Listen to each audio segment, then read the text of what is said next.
Okay, so this is our review of the organic practice final.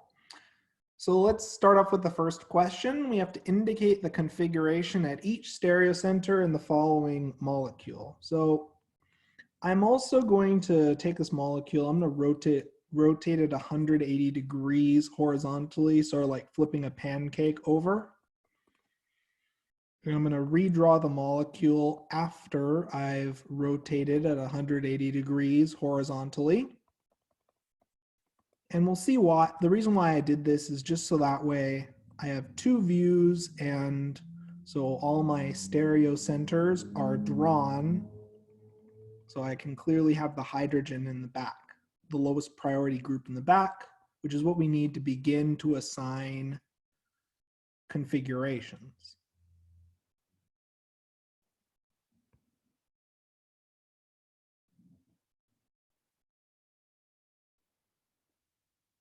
So first things first, let's take a look at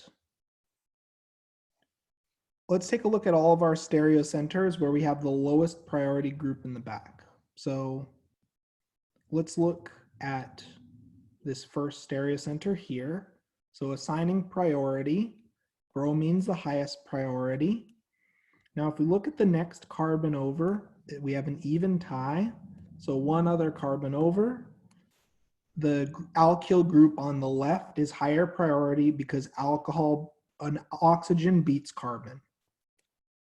We now have our groups sorted in terms of priority. So drawing an arrow from highest to lowest priority, we assign this center as we're going clockwise, it's an R stereocenter. Does that logic make sense to everyone? Does this sound familiar? Okay, so let's look at our second stereocenter. So we've assigned this as R.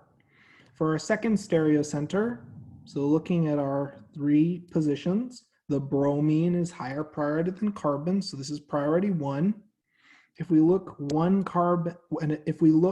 an additional carbon out, carbon beats hydrogen, so this group is priority 2, and the top one's priority 3. So tracing from highest to lowest priority, we'd assign the center as S. Does that make sense so far?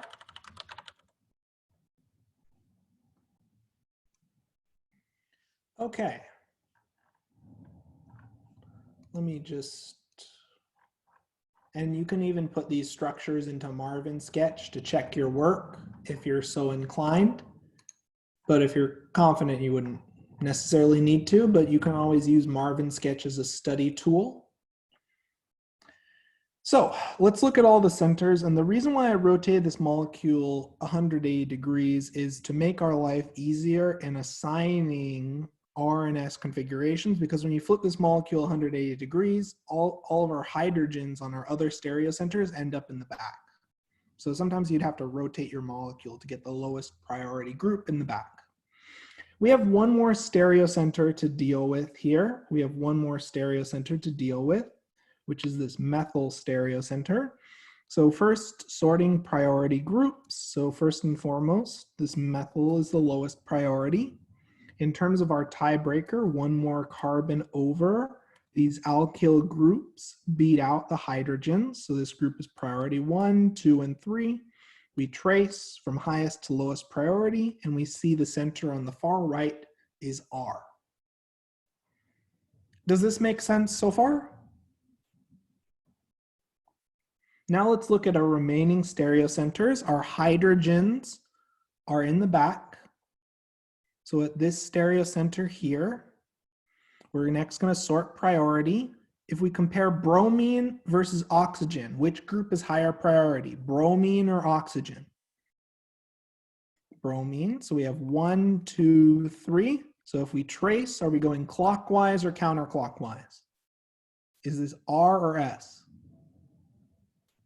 Counterclockwise, so this center would be an S stereocenter. Finally, let's look at the alcohol stereocenter. So our alkyl group, so oxygen wins out, oxygen beats carbon, priority 1. carbon beats hydrogen, so 2 and 3. So tracing, we're going clockwise. So this alcohol is an R stereocenter. Does that make sense to everyone?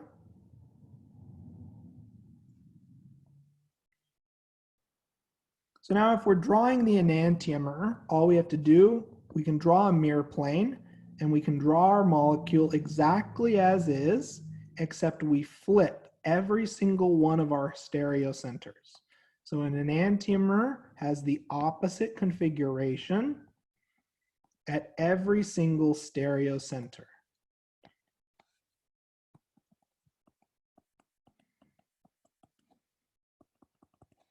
Here we go. So it's the same molecule with the exact opposite configuration at every single one of the stereocenters.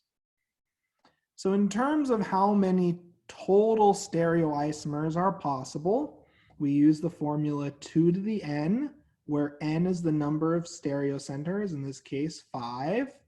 So 2 to the 5th, we have 2 times 2 times 2, etc. And that in turn gives us 32.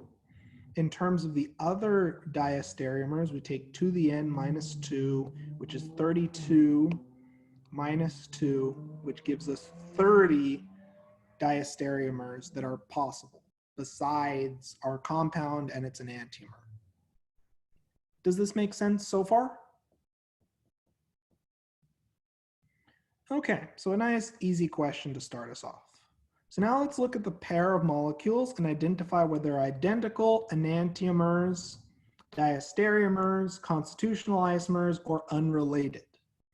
So looking at this first set, what is your first guess? Are these enantiomers, diastereoisomers? And just be really careful with these. They're identical, yes. So let's showcase this because this is a little bit tricky to see. This is why you have to make a model and just make sure that you're not just making a guess without making a model first. So first things first, let's showcase what this molecule looks like. It's a symmetrical molecule. Yes, and if you flip it 180 degrees, you can generate the other structure. Yep. So let's showcase that.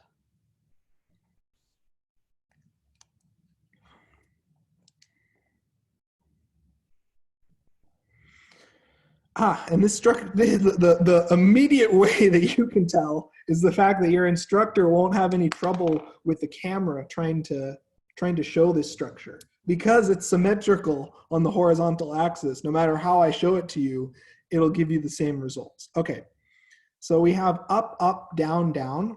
So we have up, up, down, down, right? Can everyone see that? Now, if I rotate my structure 180 degrees, now we have down, down, up, up. So after rotation 180 degrees, we can generate, oops, sorry, that's on the wrong. Let me rotate this so that way you can see it. We can generate our opposite enantiomer. So just to showcase this one more time, here is the structure on the left. We have 2 alcohols up, the other 2 down.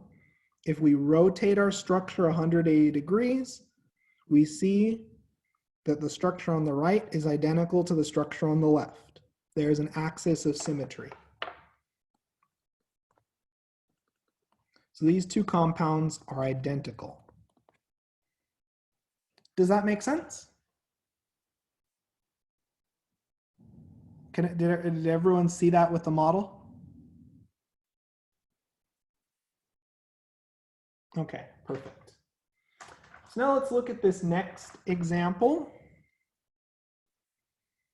And this is where you just have to make sure that your alkyl groups are drawn correctly and that your alkyl groups are positioned in your model exactly the way that they're indicated in the drawing.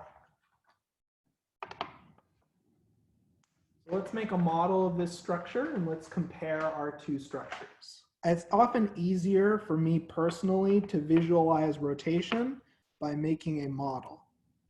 Okay, so first things first, here's our model. One of our alcohols is pointing towards us, the other is pointing away from us. So I'm going to rotate one of my carbon-carbon bonds, and I'm going to draw what I see. So I'm going to rotate my carbon skeleton so that all of my groups in my carbon skeleton are drawn the exact same way. So the structure on the left and the structure on the right now have the same skeleton, and are both of our alcohols pointing in the back or pointing towards us? Are they pointing towards or away from us? Away, yep. So if we compare these two structures, are these two structures now enantiomers or diastereoisomers? Do they have the same configuration at every center, the different configuration at every center, or only a different configuration at a few of the centers? These are diastereoisomers, exactly right. Why? They have a different configuration at one, but not all of the stereo centers. Does that make sense to everyone?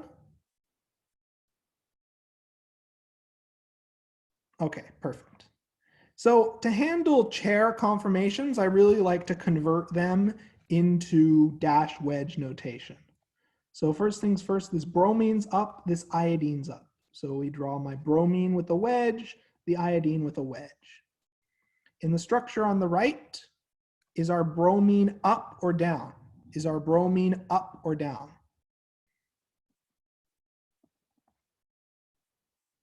Up. Oh, we forgot the methyl group. Is the methyl group up or down on the left? Is the methyl group up or down? The methyl group is down. Okay. Okay, so the bromine's up. What about the iodine? Is the iodine up? Okay, and what about the methyl group? Is it up or down? The methyl group is up. So are these two compounds enantiomers, diastereoisomers, constitutional isomers? What are they?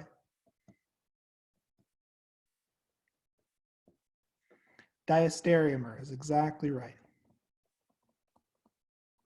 They have a differing configuration at one stereocenter. Okay, now let's take a look at this next problem. Let's take a look at this next problem.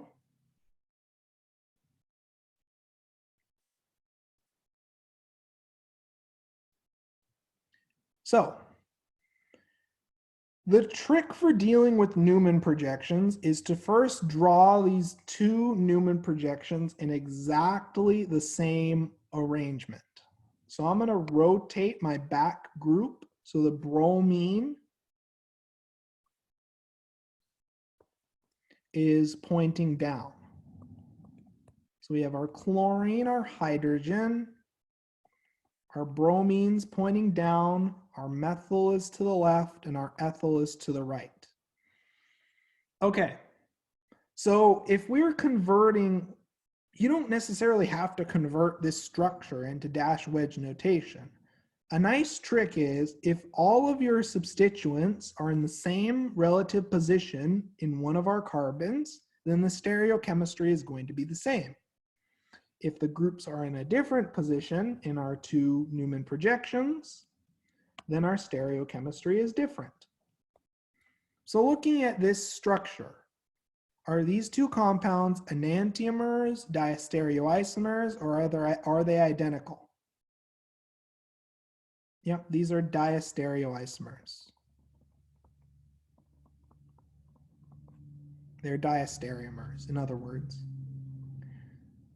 If you wanted to convert these into dash wedge notation, if you were so inclined, let's just show what this would look like really quickly.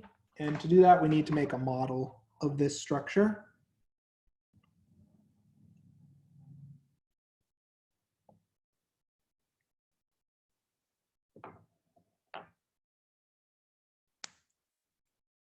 One moment, just putting together the model.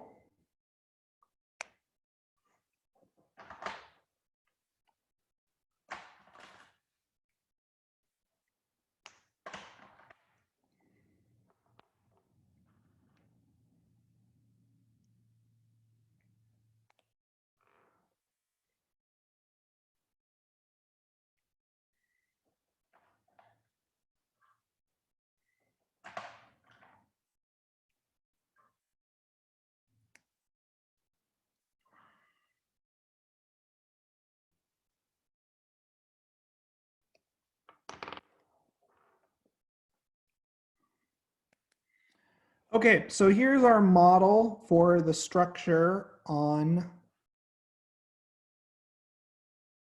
here's our model for the structure on the left. If we rotate our model, so now we have our characteristic zigzag pattern. We draw our carbon chain exactly as written.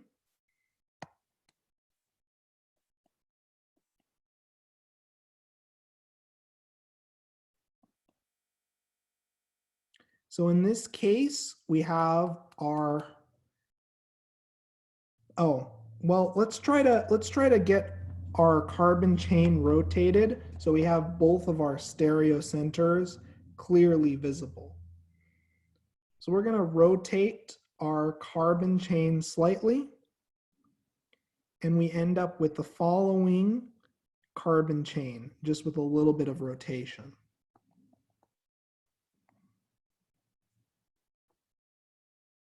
So now, first and foremost, ignoring this obnoxious methyl group that is getting in the way, if we look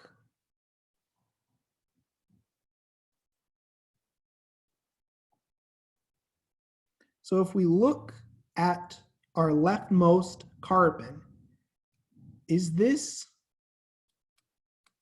chlorine pointing towards or away from us?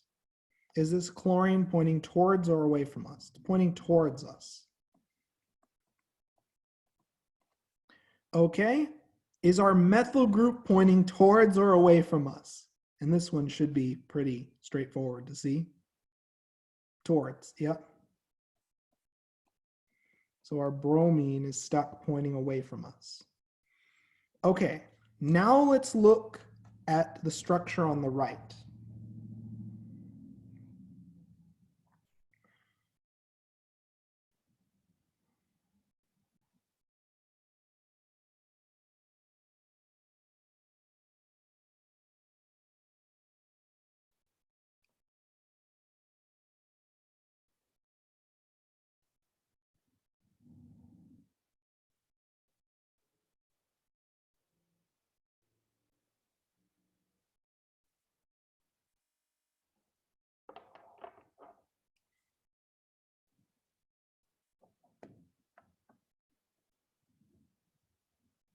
Allow me one moment to put together the structure on the right.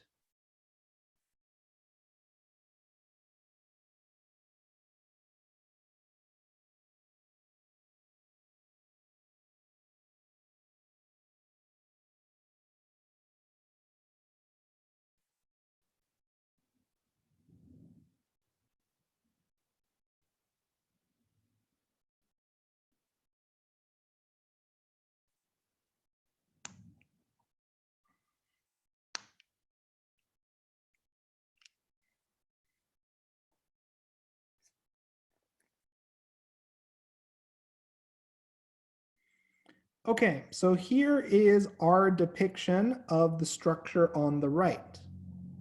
Now what we're going to do is we're going to rotate our molecule, finding the longest carbon chain, and we're going to draw our carbon chains exactly identical.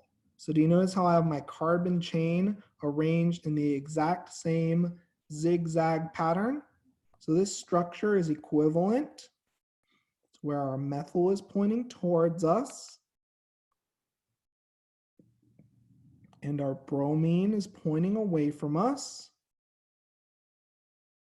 Oh, I see the issue. One moment. Let me flip this so our substituents are on the same correct carbons. Here we go. Perfect. So now our skeletons are drawn exactly the same. So now we have our bromine pointing towards us and our methyl pointing away from us. And we have our, whoops, one moment. So this is our chlorine. So our chlorine's pointing towards us, our hydrogen's pointing away from us.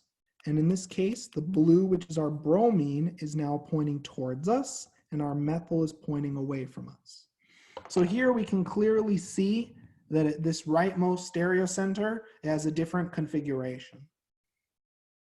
So a lot of messing around with the model kit to prove something that this shortcut can answer in a few seconds. Does that make sense?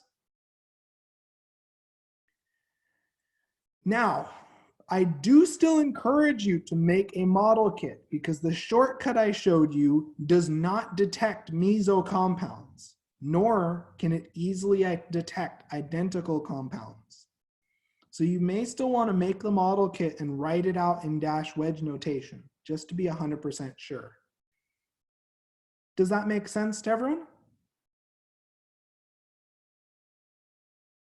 Okay.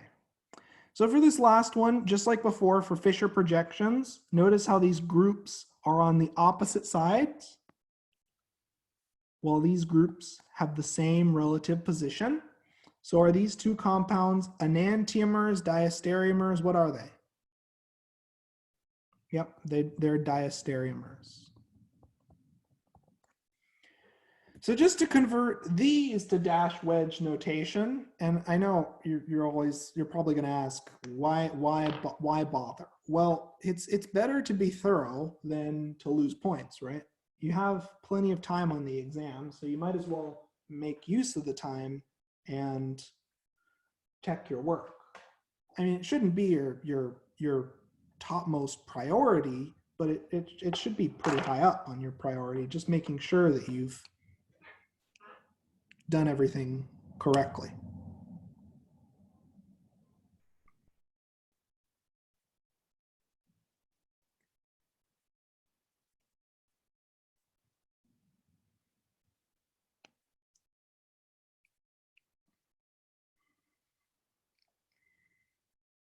So let's put together a model of the structure on the left, and that'll lead into the model for the structure on the right.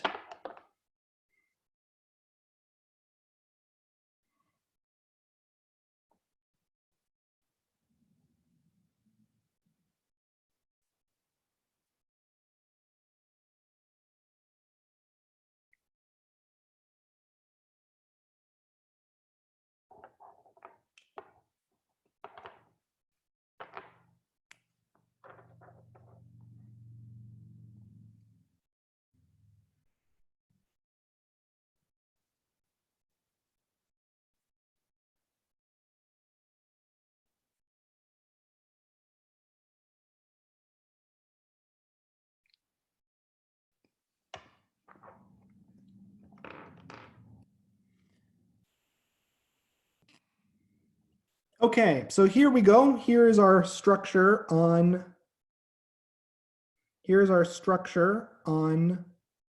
the left. So first and foremost, so in Fisher projection format, whoops, I drew the mirror image on accident, sorry. One moment.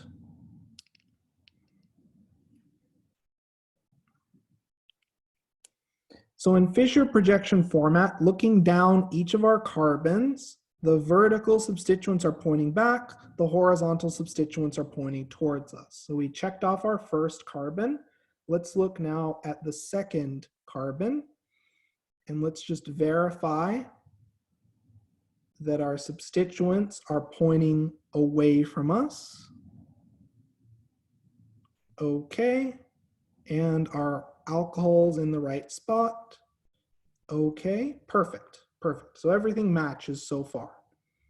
So if we're converting this into dash wedge notation, one trick is you turn the molecule on its side. Let's turn it this way so that way we have a nice cleaner image. Actually, this side seems, it doesn't matter. It really doesn't matter which side you choose. It's mainly aesthetics. Okay, and now what we do is we just draw what we see. So this structure on the left is equivalent to the following.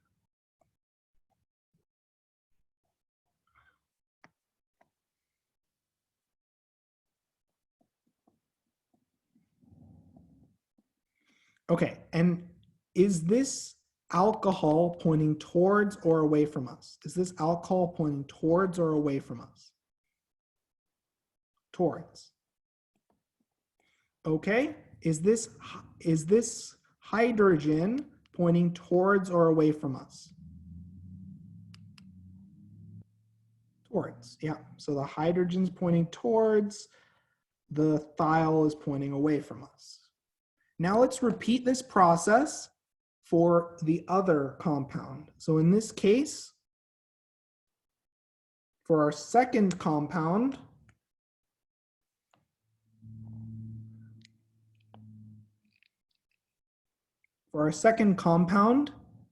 with our vertical groups in the back, the thiol is on the left now. Our alcohol is still on the left.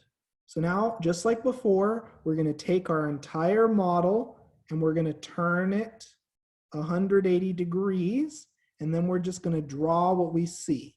So this is equivalent to the following structure, except this time our thiol is in the front instead of in the back. So we can clearly see the difference in stereochemistry at only one of our centers.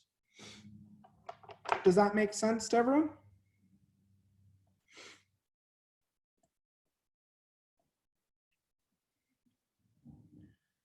Okay, so let's move on to question 3.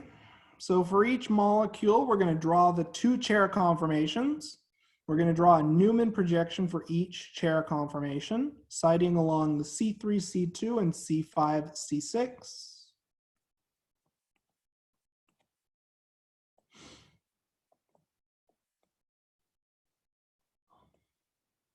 I'm just putting some numbers here for reference. Okay, so let's add our substituents. So first and foremost, at carbon 3, we have a methyl group that's pointing up. So methyl is axial, our alcohol is equatorial. At carbon 5, our bromine is pointing up, which is axial. Oh, whoops, that's carbon 6. My mistake, one moment. So carbon 5, which is right here, the bromine's up, which would mean the bromine is axial. There we go. So now, if we're viewing it along the C3, C2, and C5, C6 bonds, the bromine is right here. So this is carbon number 5, and this is carbon number 3. So with that in mind, our methyl group is in the axial position. Our alcohol is in the equatorial position. We just have hydrogens everywhere else. Carbon 4, again, it's pretty boring. But carbon 5, is our bromine axial or equatorial? Do we draw our bromine as axial or equatorial? Axial, exactly right.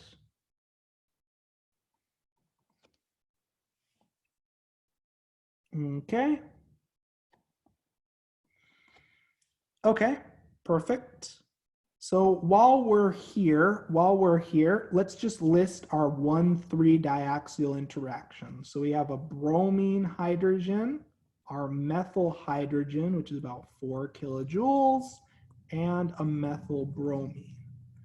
Considering that the bromine's A value is about 1/3 that of a methyl, I'd estimate this to be around 1.3 kilojoules, while our methyl bromine interaction should be around 5 kilojoules, because if a methyl is 16, 1/3 of 16 is about 5. This is all approximate. What I'm looking for you to do when I'm asking you to estimate the energies is to have a consistent strand of logic invoking A values or diaxial interactions to reason through the strength of these interactions.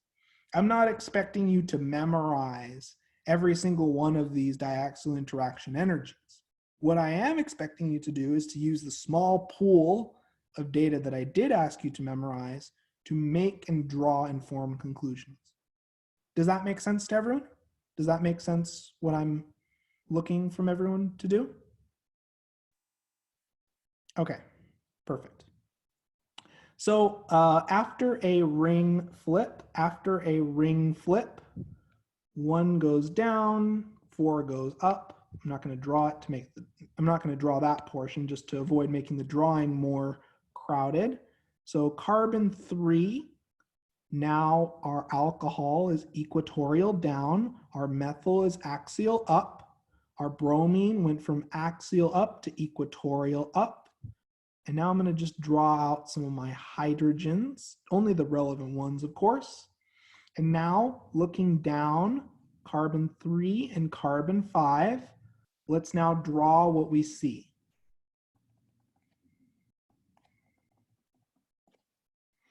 Okay, so our alcohol is pointing down, our methyl group is equatorial. And then on carbon 5, our bromine is now equatorial.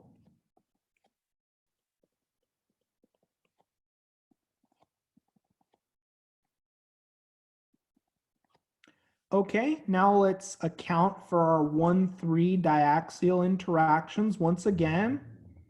In this case, we have an alkyl hydrogen interaction and we have 2 of them. And I'd estimate this to be around in total 4 kilojoules total. Because an alcohol hydrogen interaction is somewhere around 2 kilojoules, give or take, given that the A value of an alcohol is approximately 1/2 that of a methyl group.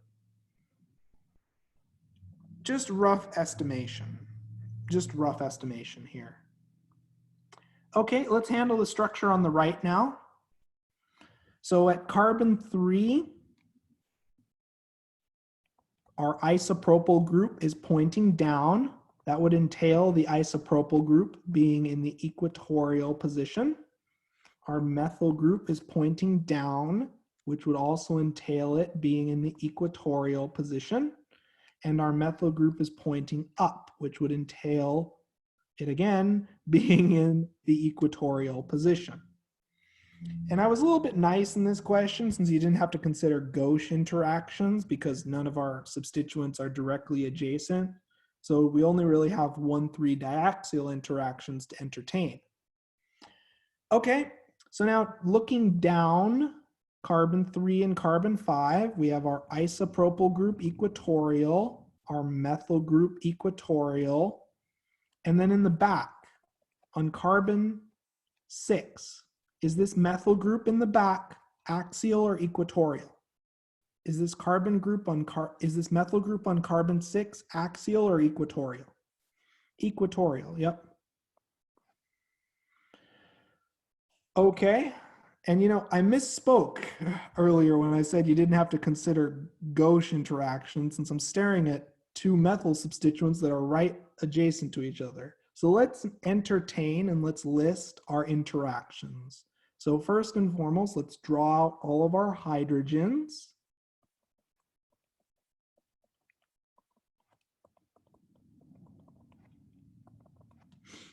Okay, so now let's entertain the list of interactions. So first and foremost, we have a methyl-methyl gauche interaction. What is the energetic penalty of a methyl-methyl gauche interaction? What is the energetic penalty of a methyl-methyl gauche interaction?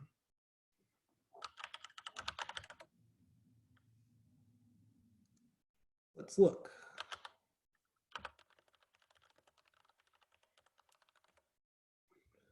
So methyl-methyl gauche interaction. If we look at our table in the notes, it's about 4 kilojoules, or 3.8 if you're being exact. 6 is a hydrogen-methyl eclipsing interaction. Do we have any 1,3 diaxial interactions? Do we have any diaxial interactions at play in this structure? No. Okay, so that's a pretty short list.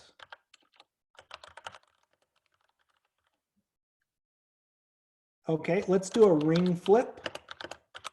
And since I'm curious, I'm going to look up the exact value of a hydroxy hydrogen diaxial interaction. So let's look at that. Let's try to find that tabulated value. I'm just going to take a moment and look it up in one of my reference books.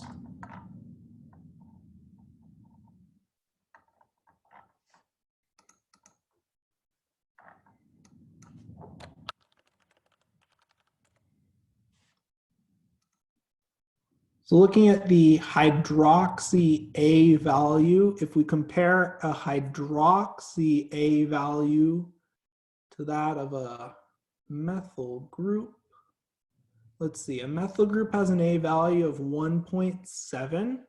A hydroxy has a value of around 1. Okay, so we'd expect it to be around half of the diaxial interaction of a methyl. Okay, so our assignments so far closely match the literature energy values if we calculate them from the tables. Let's do a ring flip now. So carbon 3 is now right here. So after a ring flip, we now have our isopropyl group in the axial position.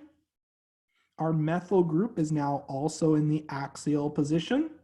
And this equatorial methyl is also in the axial position. So we are really in for a pretty high energy conformation. Okay, so filling in our chart, so carbon 3, carbon 5. So we have an axial isopropyl group. That's always high in energy. We have an axial methyl group and another axial methyl group. Well, at least we got rid of that methyl-methyl Gauche interaction, but we're going to take a beating when it comes to other 1,3 interactions. So first and foremost, let's list all of our 1,3 interactions. We have a methyl hydrogen interaction, which is 4 kilojoules, and we have 1, 2, 3 of those interactions. That's 12 kilojoules. We have an isopropyl methyl interaction, which I'd estimate to be somewhere around 12 kilojoules, give or take, considering a T-butyl is 16. And then we have an isopropyl hydrogen interaction, which if a methyl hydrogen interaction is around 4, oh no, sorry, this isopropyl methyl should be closer to 16 to 20. Well, the isopropyl hydrogen should be around 10 to 12. These are just estimations. What we can clearly see is this bottom conformation is super high in energy, right? Everyone can see that this bottom conformation is really high in energy. Okay. So if we're asked to circle the lowest energy chair conformation, we'd circle the top conformation for compound B and the bottom conformation for compound A. Now, if we compare B and A, what is the lower energy compound? What is the lower energy compound? A or B? It's pretty close. And depending on which values you put into your calculations, I'd accept either answer, but based on the values that we've used in our in our calculation estimations, we suspect that compound B is slightly lower in energy, but it's very close. What I'm mainly looking for in this problem is understanding your logic in approaching your solution, that your chair conformations are drawn correctly, and that the values that you invoke for these diaxial interactions and Gauche interactions are reasonable. If it's one of the values that I asked you to memorize, I will expect exact answers. Does that make sense to everyone? Does this problem make sense? It's almost identical to that in exam 2, except with the little technical details that make it a little harder. Okay, let's keep going now. So in here, we're asked to draw the structure of 2-chloro-3-methyl pentane. Okay, and then we'll draw the Newman projections for each of the conformations, looking down the C2-C3 bond. So 2-chloro, 3-methyl pentane, there we go. Okay, so we're gonna look down our C2-C3 bond. Well, let's make a model of this structure.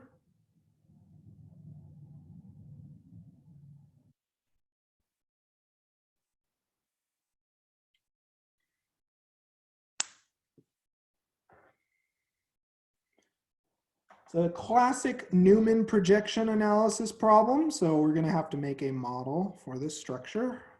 Either stereoisomer is fine. I didn't specify it, so you can really just pick whichever one you want. Okay, so here we go. Here's our structure. So now what we're going to do is we're going to look down our carbon 2, and we're just going to draw what we see.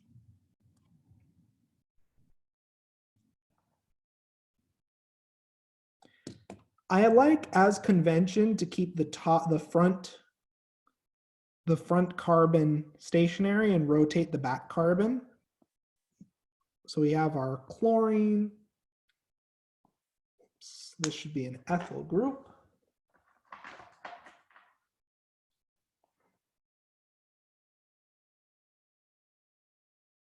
Nope, that's a methyl group, that's right. Okay. So we have our chlorine, we have our hydrogen on the right, we have our methyl group on the left, and then in the back, we have our hydrogen on the right, our methyl group on the left, and our ethyl group on the bottom. Okay. So we're gonna arbitrarily set this.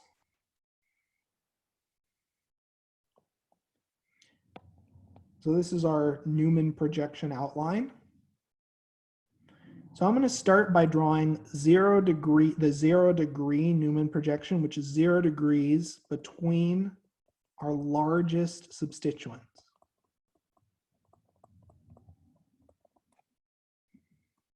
So for our 0 degrees, I'm going to put the methyl and the ethyl groups right on top of each other in my Newman projections.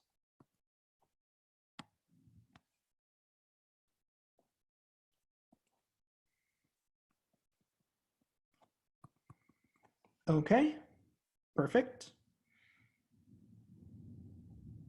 So to tally up all of the interactions, we have a methyl-ethyl interaction, with which if a methyl-methyl is around 11, this methyl-ethyl is around 13 kilojoules. We have a hydrogen-hydrogen eclipsing interaction, which is around 4 kilojoules, and a methyl-chlorine interaction, which is around 6 to 8 kilojoules. Okay, let's keep going now. Let's rotate this structure 60 degrees. So we're going to rotate our back substituent 60 degrees.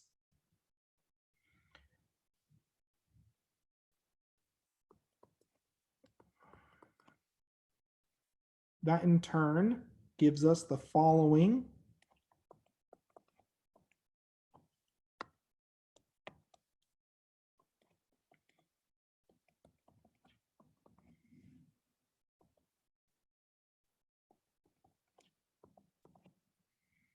the following conformation. So here's our 60-degree conformation.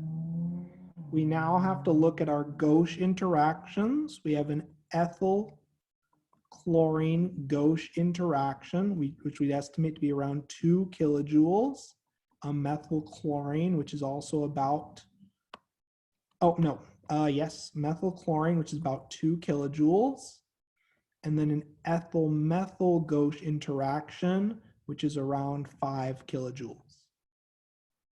Perfect. Do these numbers make sense so far? Do these look very similar to the values in the tables?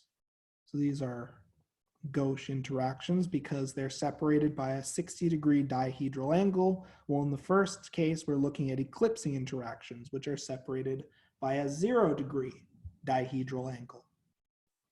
Does this make sense so far? Is everyone comfortable with the solution so far?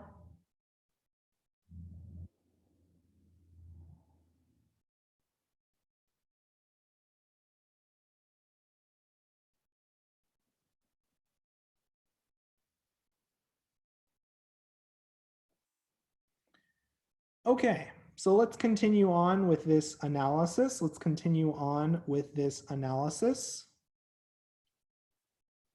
So rotating our structures another 60 degrees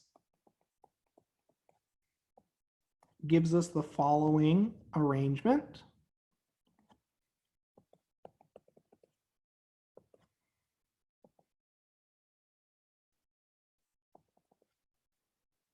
And again, we'll continue with our analysis. We have a chlorine ethyl eclipsing,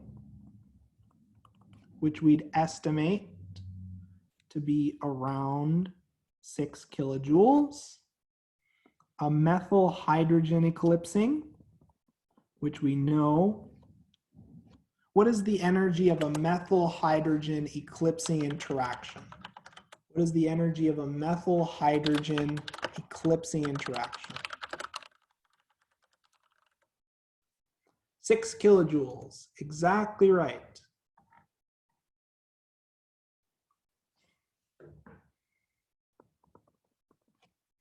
Okay, and we have 2 of them.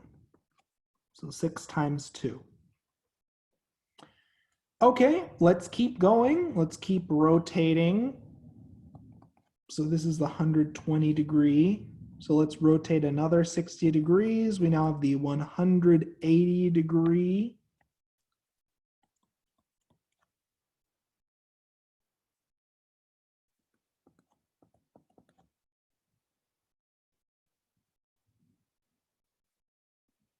Oh, sorry, one moment.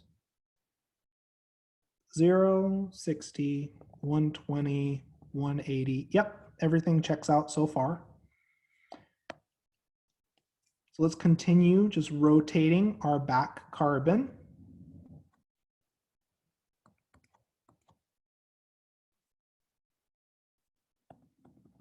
Okay, and now let's add up our interactions. So we have a chlorine ethyl gauche, which is about 2 kilojoules.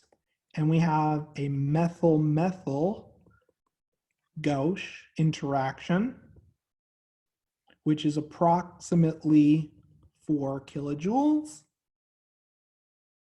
And that's it. So it's a relatively low energy conformation. What do we call this conformation when our largest substituents are separated by 180 degrees? What do we call the conformation when our largest substituents are separated by 180 degrees? What do we call that? Yep, anti or staggered.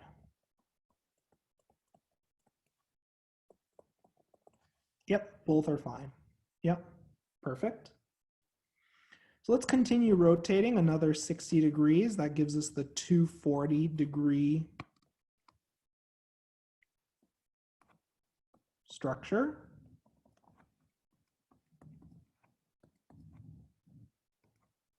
Okay, so let's add up our energies. So we have a chlorine hydrogen eclipsing,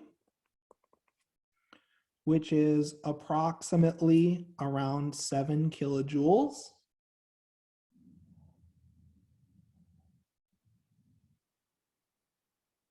No, it should be substantially less. If a hydrogen-hydrogen eclipsing is around 4 and a methyl hydrogen is around 6, this should be around 5 kilojoules. We have a methyl-methyl eclipsing. What is the energy of a methyl-methyl eclipsing? About. Methyl-methyl eclipsing.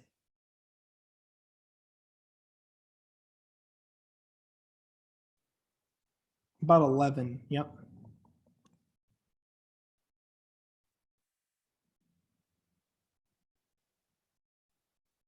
Okay, and then we have an ethyl hydrogen eclipsing which is approximately around 7 to 8.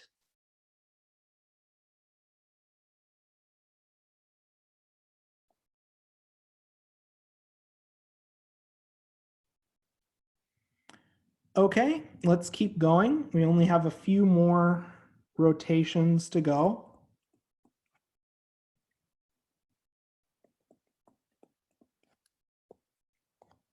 So we have the 300-degree structure.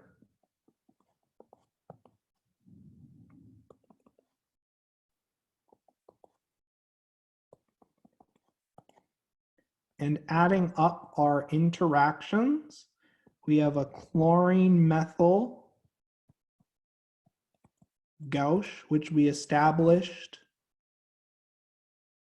is around 2 kilojoules. We have a methyl-methyl Gauche interaction, which is around 4 kilojoules. And we have an ethyl-methyl Gauche interaction, which we would estimate to be around 5 to 6 kilojoules. Okay, so now let's just quickly identify our highest and lowest energy conformation. So which structure has the lowest total energy? Which structure has the lowest total energy? Which angle? The 0 degree, 60 degree, 120, 180, which structure? If you add up all of the interactions.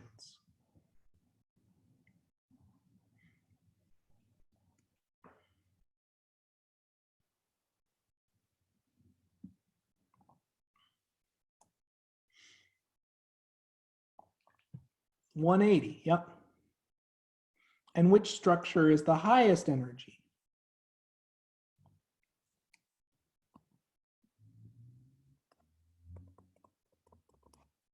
Which structure is the highest energy? 0, exactly. This is why I like this method where you find the largest substituents and you set the angle of the largest substituents relative to each other. Okay, and of course, if we wanted to plot energy versus dihedral angle,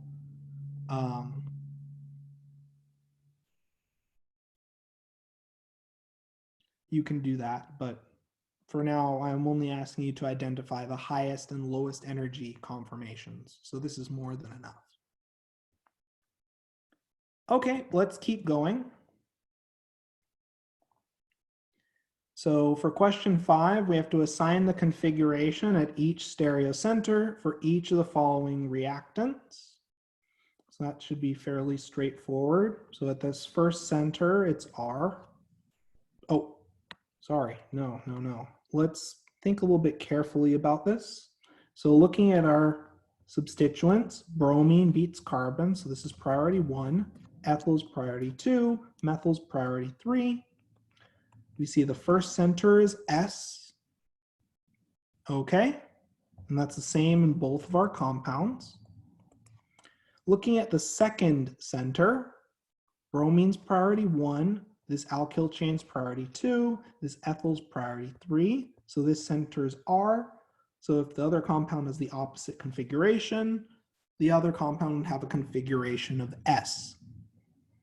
Does that logic make sense to everyone? Does that logic that I just walked us through make sense? Okay, perfect. So now that we have the configuration at each center, let's try to predict the products from the following reaction using, and we have to use Newman projections because what type of reaction are we running? What type of reaction are we running where we have strong base? Strong base, secondary carbon, elimination, more specifically an E2 reaction. And the E2 reaction, as we discussed in previous lectures, is stereospecific. So we're going to need to make sure that we're properly representing the stereochemistry of our reactant because we need a specific anti-periplanar conformation for elimination to occur.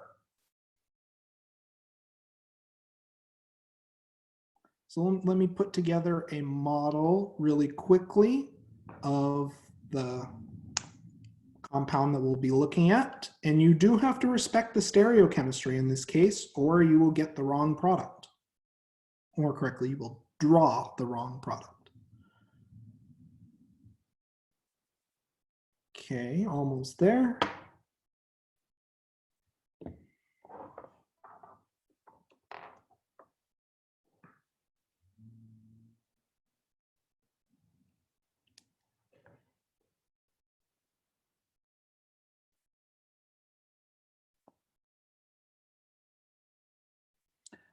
Yes, the solvent is polar protic, but the base strength is a major controller of whether you see E1 or E2. And we have a strong base in this case, so this reaction will prefer, in part, some E2. It also helps that we have this very bulky side chain adjacent to our stereocenter that favors elimination. Did that address your question?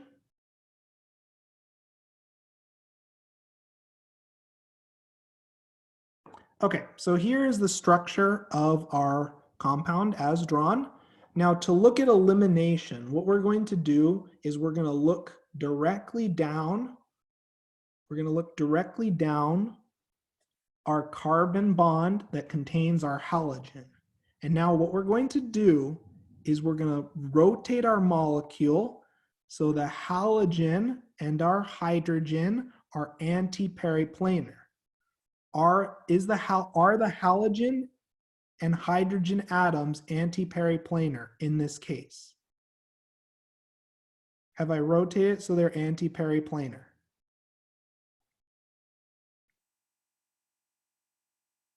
Yes. Okay, so let's draw what we see now. So in the front, we have our hydrogen, our ethyl, and our bromine. In the back, we have our hydrogen,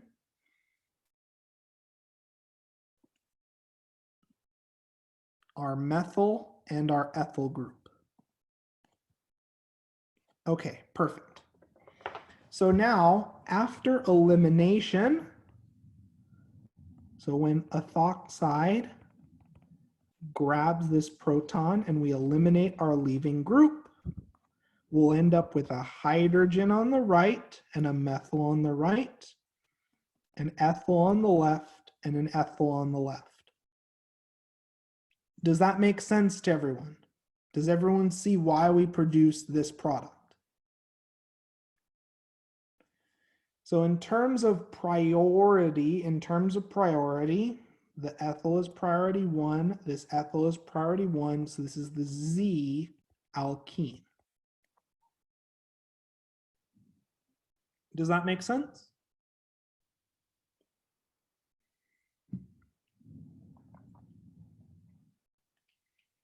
Any questions on this example?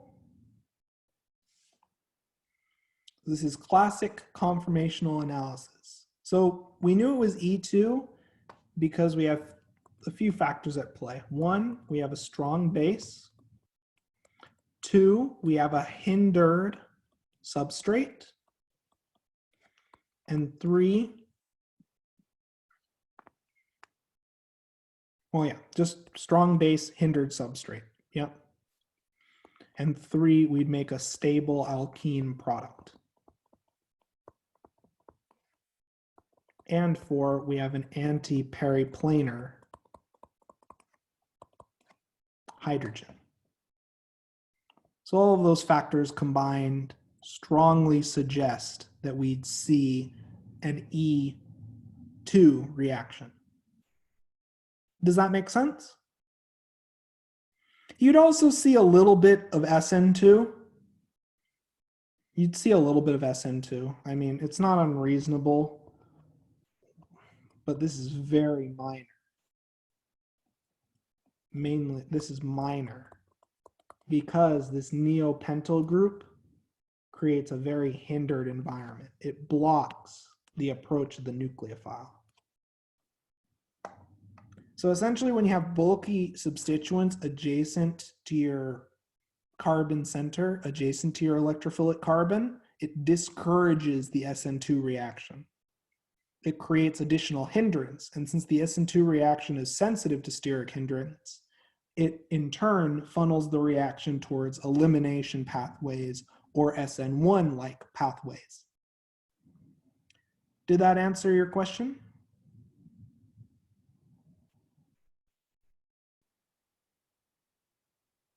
Perfect. So let's keep going now. And so in this case, we're giving a pair of 2 molecules. One of these molecules reacts faster via E2 reaction. And let's draw the conformations to clearly show why. Okay, so just like before, let's assign axial and equatorial substituents as up versus down. For compound A, our bromine is pointing up, our methyl is pointing down, and our isopropyl group is pointing up. That's never good. After a ring flip, we'd have the following conformation.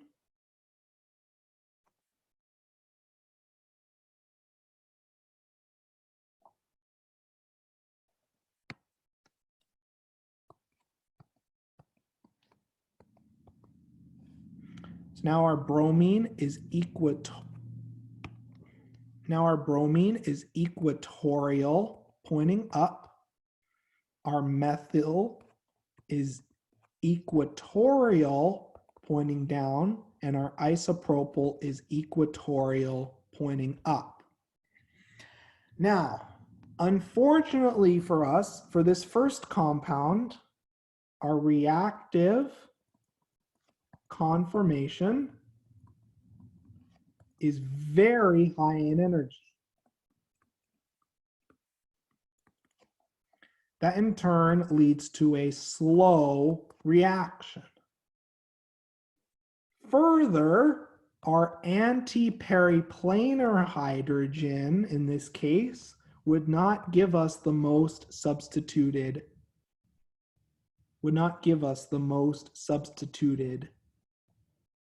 alkene. So when our base goes in this case, T-butoxide, it will have a very difficult time abstracting our hydrogen to generate our product. So we'd end up with the following product. And this reaction is very slow because our reactive conformation is very high in energy with this axial isopropyl group. It's very rare to get bulky substituents into the axial position, and so there'll be very little of this reactive conformation at equilibrium. So we'd expect a painfully slow elimination reaction via an E2 pathway. Does that logic make sense to everyone? Does this look familiar to everyone? Okay, so let's keep going now and let's look at our second compound. And this one, likely by deduction, will react faster, though we never know. This one could have even worse problems. So this is down, up, up. So let's draw out our conformation. So bromine is equatorial down. The methyl is equatorial up. The isopropyl is axial up. That's nice to see. Okay, let's undergo a ring flip.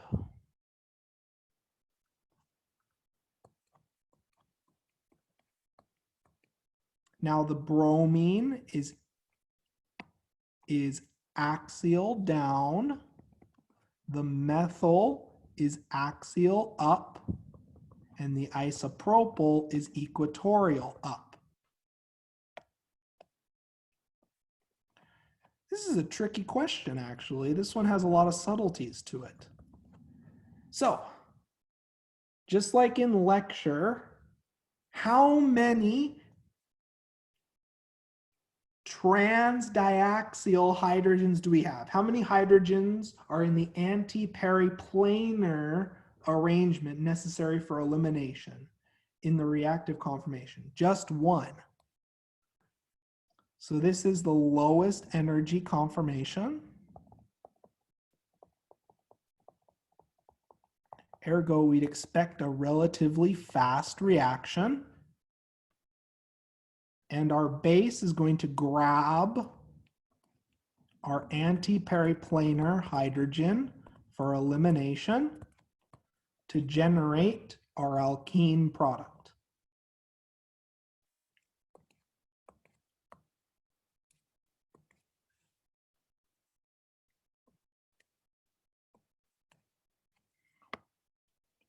Let me make some space.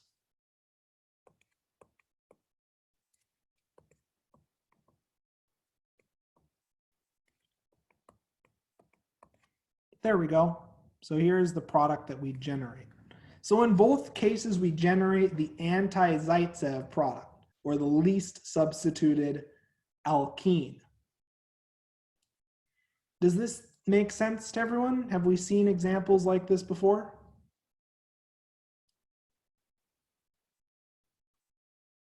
Yeah, it's pretty similar to the note set. There aren't too many ways you can spice up these sorts of problems, but these are, sorry, what do you mean switch sides? I can draw this in the, I just rotated it. Here's a structure drawn with the exact same perspective. Here you go. So the isopropyl didn't switch sides. I was just drawing it to match the chair conformation. But if I was looking at it from dash wedge, the elimination would occur from this hydrogen. Yep, but that's a good question. Any other questions on this example before we keep moving through?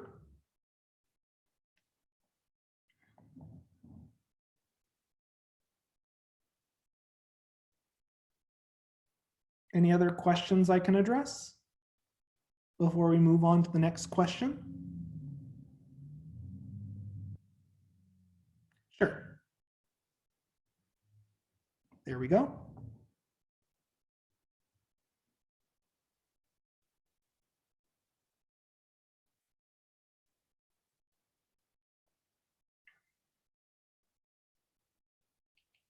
What was the product from the top? Do you mean this product? Oh, right here. Yep.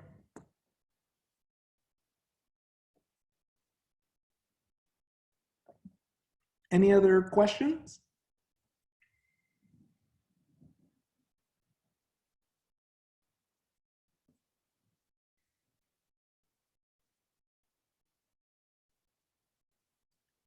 If not, then let's keep going then.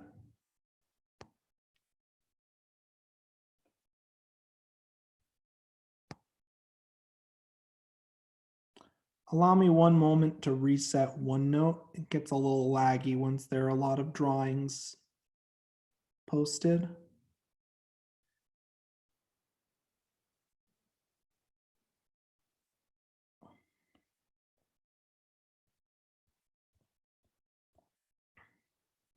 Okay, so let's look at this next batch of questions. So let's look at what's being asked of us in each of these questions. So first and foremost, we're asked, given the reactions below, indicate the mechanisms that you would expect to see, draw the products for each reaction, indicate the stereochemistry, and draw a mechanism. Okay, so not too bad. Okay, so let's look at this step by step. So our substrate. So let's look at our substrate. So looking at our substrate, what are some characteristics of this substrate? Is it primary, secondary, tertiary? What are the features of this substrate? It's secondary. Yep. What else? What else? Is it, yes, secondary and allylic. Okay, so that already tells me we're looking at some sort of Sn2 E1 like pathway. Let's look at our nucleophile. Is our nucleophile strong or weak?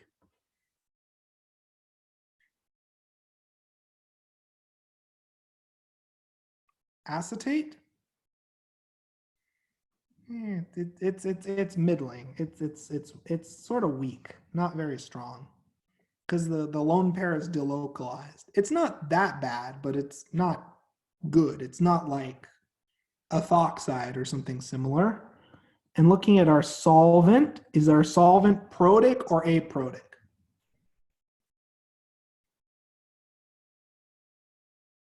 Protic, okay. And let's look at our temperature. Is our temperature high or low? Is our temperature high or low? Did I specify anything about the temperature? So there's no information given for the temperature. So we're going to assume we're not heating it to 200 degrees or something silly like that. So then all of this is pointing towards Sn1, but invariably whenever you have Sn1, you're also going to see E1 reactivity. So then when I draw the mechanism, what is the first step in the Sn1 E1 pathway? What is the first step?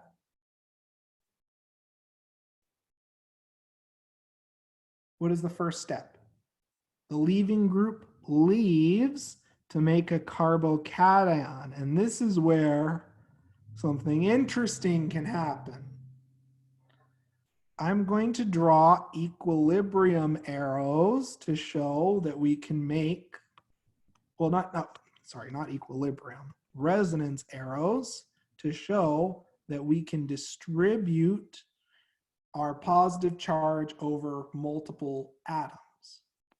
But if we're dealing with primary versus secondary, the secondary site will be more reactive. So in the Sn1 pathway, acetate just attacks and we generate our Sn1 product. And we use this little squiggly line to signify that we end up with a mixture. So I'm going to draw both of the products. So we have both enantiomers generated. We make a racemate. Or as an alternative pathway, the acetate abstracts a proton and we get elimination to generate this highly conjugated diene. And for that case, we also make a mixture of diastereomers.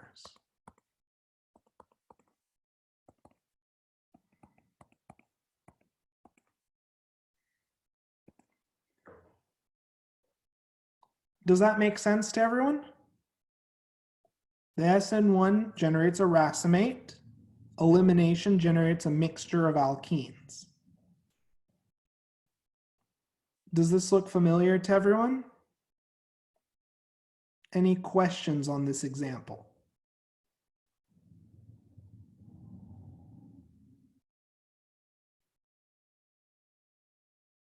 Any questions? Really don't be shy to ask. Note, you're always going to use the same flowchart method, looking at your substrate, your nucleophile, the solvent, and the temperature. In fact, you can even have that open in your notes when we're going over this, just to discuss.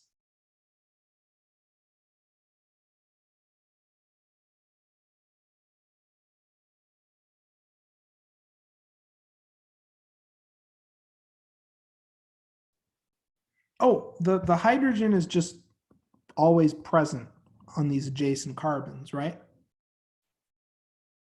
We just don't draw out the hydrogens, but they are present. And that's what the hydrogens are removed and deprotonated in the elimination step. Did that make sense? Yes, because it's the only hydrogen on a carbon. It's one of the two hydrogens on a carbon adjacent to our carbocation. You always have to eliminate the hydrogen adjacent to the carbocation. Does that make sense?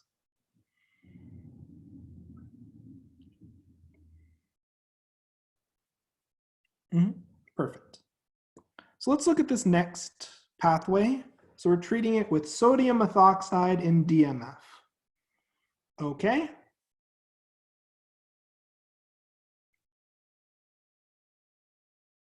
So let's look at our substrate. Primary, secondary, or tertiary? Secondary. Okay. And this functionality, anytime you have adjacent steric hindrance, you're leaning towards elimination over substitution. So it's secondary and it's hindered. Okay, let's look at our nucleophile. Is our nucleophile strong or weak?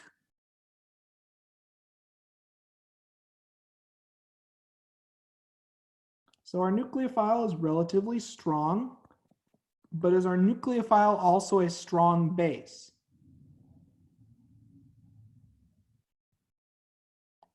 Is our nucleophile a strong base? Yes, it is. And our solvent, is it protic or aprotic? Is dimethylformamide protic or aprotic? Dimethylformamide looks something like this. It's aprotic. Protic means proton donor, so it has to have an acidic proton or at least a capability to form hydrogen bonds, which dimethylformamide cannot. So then we have a secondary substrate and a strong base, and our substrate's hindered. So hindered substrates prefer E2 versus Sn2. So this is going to be a night. Oh, whoops, one moment. One note crashed on me.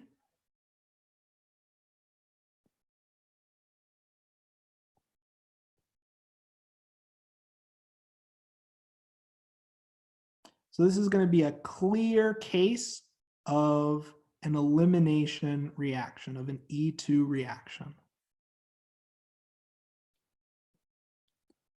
So hindered substrates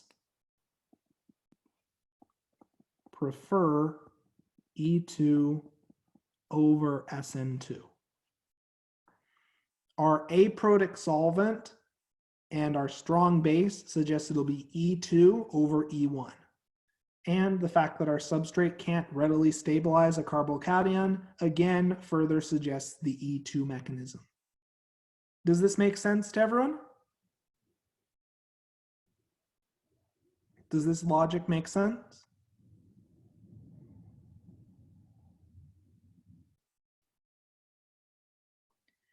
I wouldn't fault you in this case for showing the Sn2, but the Sn2 is a minor product.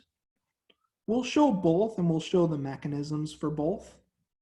So let's start with the E2 mechanism. So first things first, since the E2, you won't lose points in this case if you draw it properly. But if I ask you for the major product, you technically draw primarily the E2 product. Sn2 is a hard sell for this substrate, but I wouldn't fault you for drawing it. It's not unreasonable. But if you do draw the Sn2 product, you have to clearly label it as minor. Does that make sense? Okay, perfect.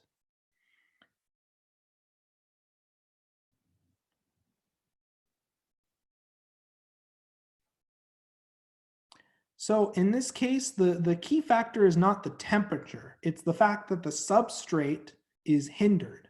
And in general, hindered substrates and secondary and tertiary substrates favor elimination over substitution, because substitution is sensitive to the steric environment of your carbon. Does that make sense? So the substrate is the key for this problem. Because we have this adjacent tertiary carbon. And when we make a model of this structure for when we start assessing the stereochemistry of the E2 reaction, we'll begin to see just how hindered that carbon really is.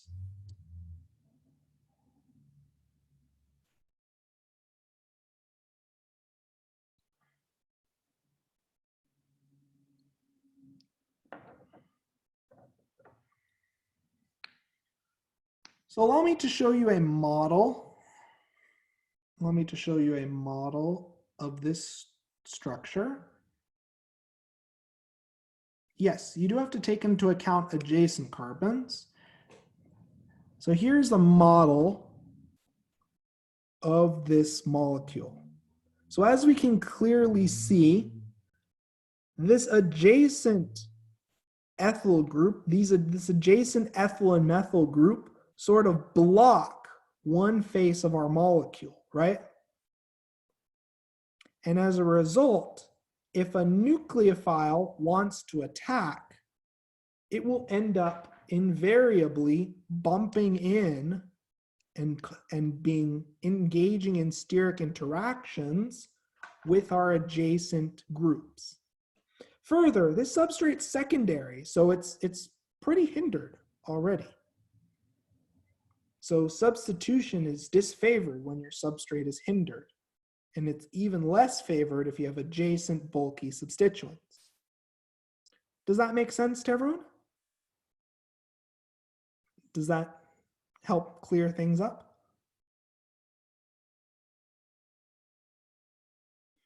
Yes, that's part of the reason, but just in general, adjacent groups create issues because when you form your transition state, the transition state is destabilized by adjacent steric hindrance.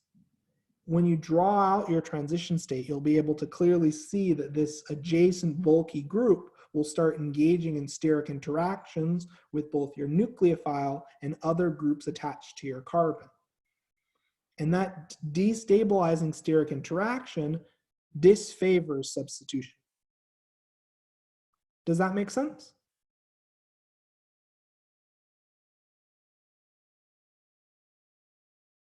Okay, perfect.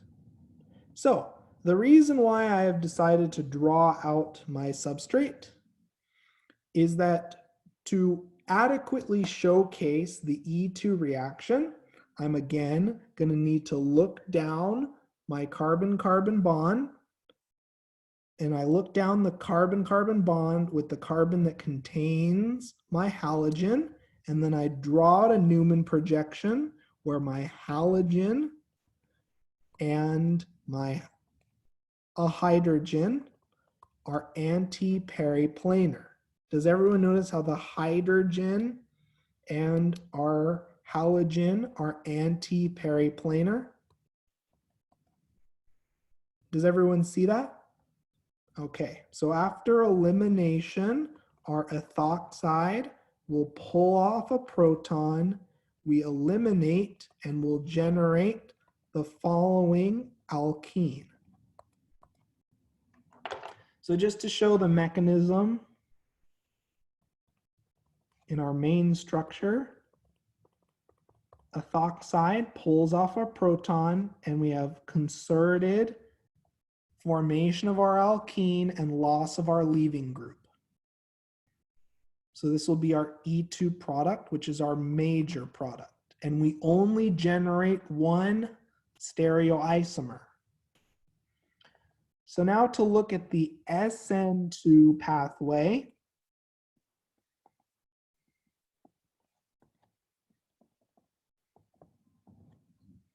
So in the Sn2 pathway,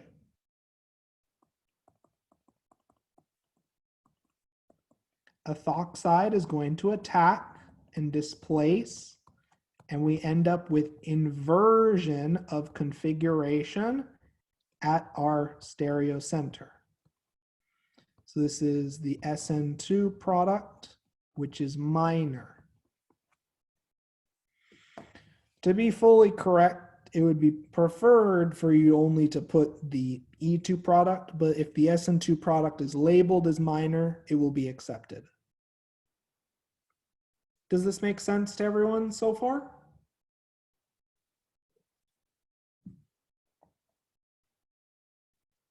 Okay, let's keep going now. This one should be an easy one. So let's look at our substrate. So looking at our substrate, is it primary, secondary, or tertiary? Secondary, yep. Okay, is our nucleophile strong, weak? What is it?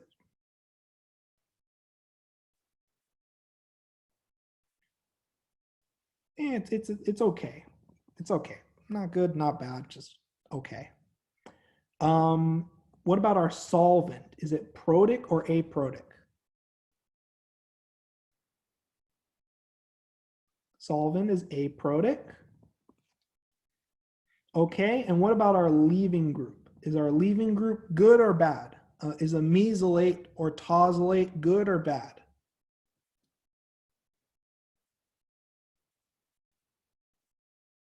What is our leaving group? Is it good or bad? It's good. It's very good.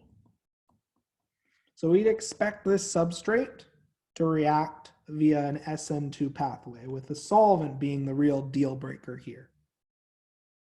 Sorry, what do I mean by what?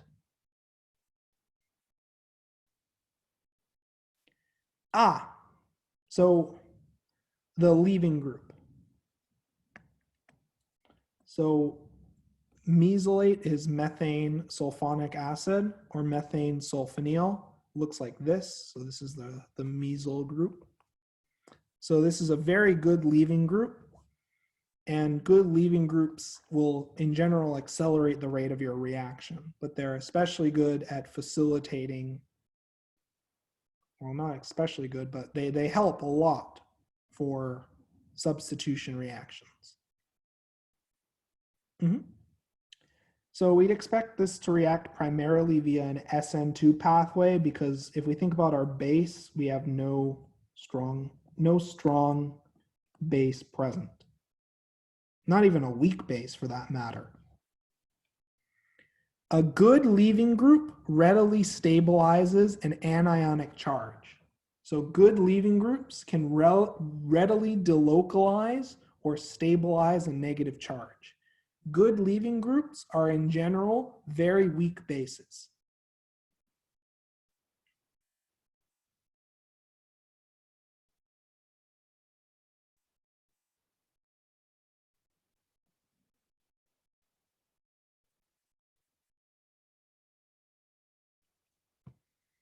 Nucleophile strength.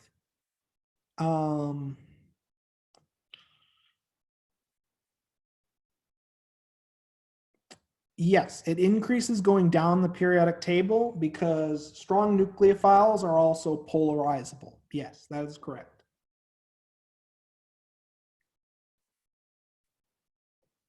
So since we're reacting via an Sn2 mechanism, our iodide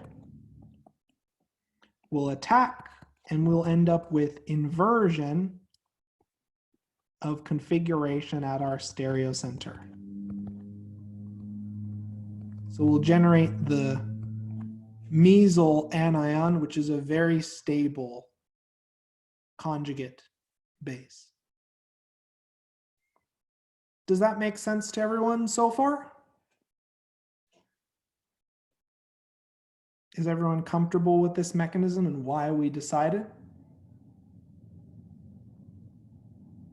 Well, it's not particularly strong since the charge isn't extremely localized, but it's not particularly weak. It's a middling nucleophile because it is polarizable, but it's not like your textbook strong, anionic, heavily localized charge on an atom nucleophile. It's not like ethoxide, it's not like cyanide or azide.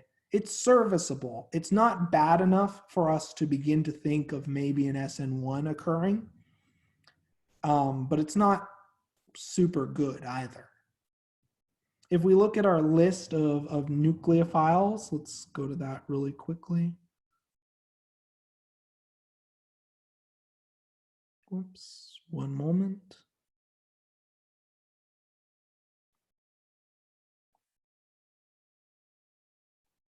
So if we look at our list of nucleophiles,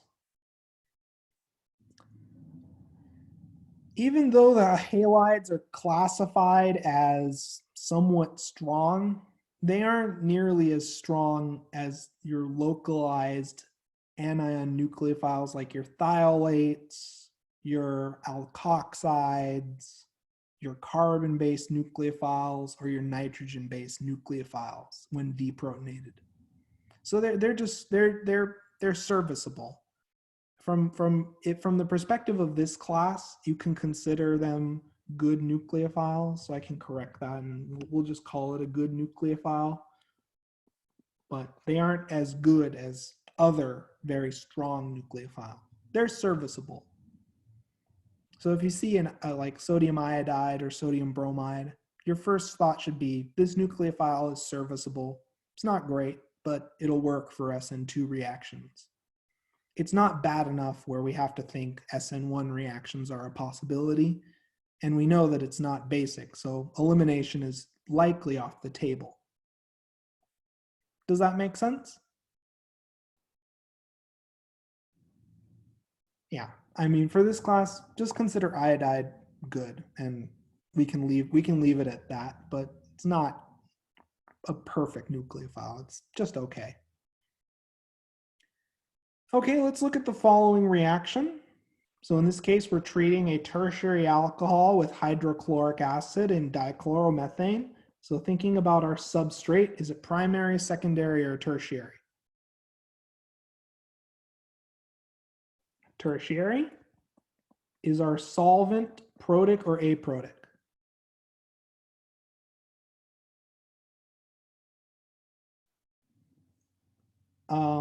So hydrochloric acid is the reagent. So our solvent of dichloromethane is aprotic, but the fact that our substrate is tertiary and is our nucleophile strong or weak? If we think chloride, is chloride a strong or weak nucleophile? Chloride. It's weak. Yeah. So tertiary substrate, weak nucleophile. What reaction does that sound like to everyone? Tertiary substrate. What is that? A slam dunk. Tertiary substrate tells us what? SN1 and what else? E1. Yep. So let's look at our mechanism. So first things first, we're not just going to eliminate hydroxide. We're going to protonate our alcohol. We're going to make our protonated alcohol. Then and only then, now that we have activated our alcohol for leaving, our water will leave and we'll generate our carbocation. For our Sn1 pathway, chloride will attack and will generate the following compound. If we're going via an E1 pathway,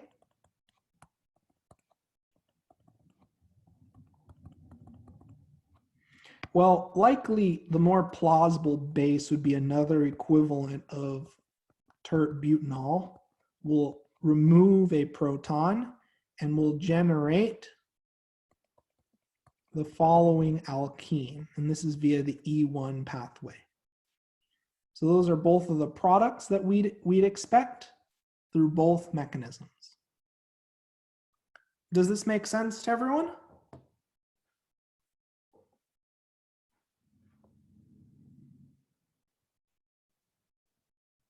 Does it make sense why we see a mixture of SN1 and E1? Because we have a so-so nucleophile that could potentially intercept our carbocation. For SN1 and E1, you almost always see a mixture.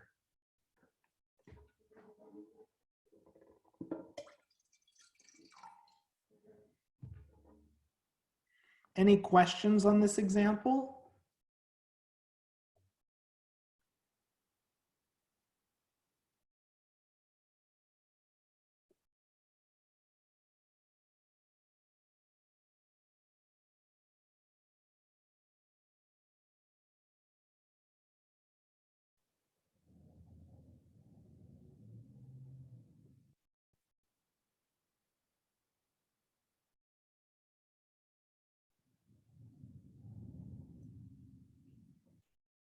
Any questions?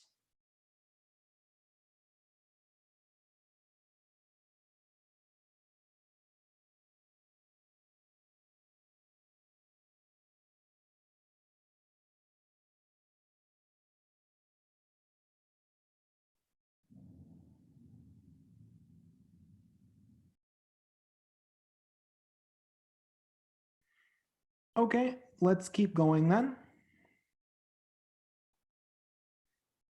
So let's discuss this next batch of questions where for each pair of reactions, we're going to circle the reaction that will have the faster rate of reaction through the indicated mechanism. So in an E2 reaction, we have a comparison between two substrates.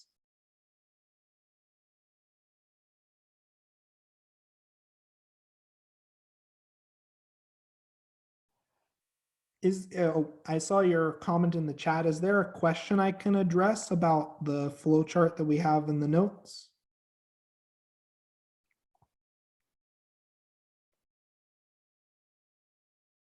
Is there a question I can address that you have?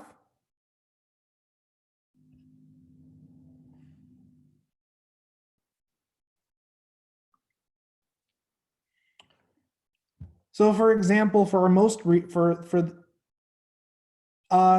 let's do the one that we just covered. So for our example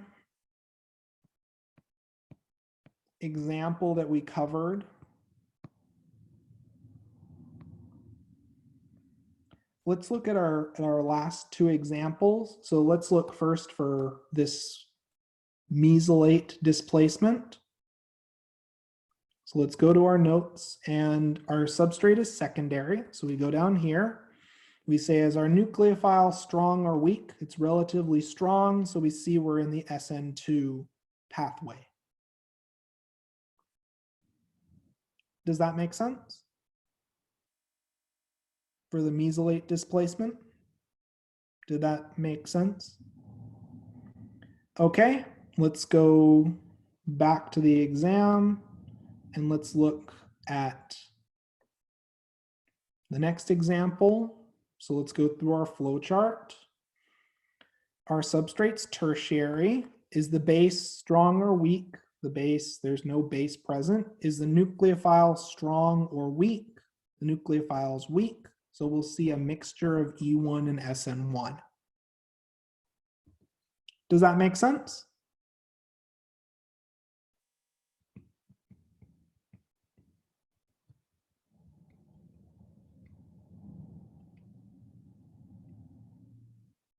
Did that help? It'll only be exclusive if you have no nucleophile even remotely present. You will see major and minor. If you have a strong nucleophile, then SN1 will be major. If you have a weak nucleophile, then E1 will be major. But you always get a mixture. It's just which one is major is determined by the strength of your nucleophile. Perfect. So let's look at the following set of examples. For each pair of reactions, we're going to circle the reaction that will have the faster rate through the indicated mechanism. So the E2 mechanism, if we compare these two substrates, what is the difference? What is our difference? What is the difference between these two substrates? What is the difference? Leaving group. And which leaving group is better? Chloride or this amine leaving group? What's a better leaving group? So chloride is a better leaving group. Ergo, we have a faster reaction. Okay, for Sn2, looking at this next substrate, what is the difference between these two reactions in the Sn2 pathway? What is the difference between these two reaction conditions? What is the difference? The nucleophile. And is ethoxide a strong or weak nucleophile?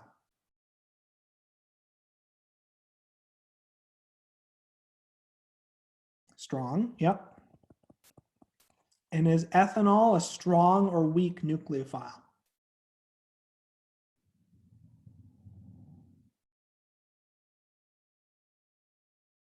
Is ethanol, yep, ethanol is a weak nucleophile. So ethoxide is a stronger nucleophile, and that in turn leads to a faster Sn2 reaction.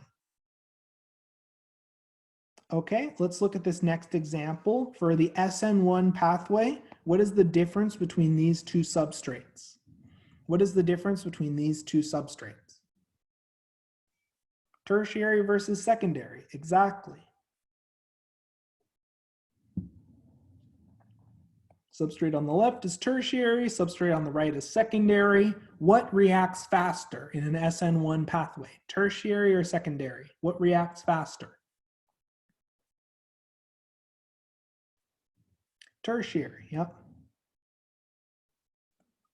Okay, now let's look at an E1 reaction.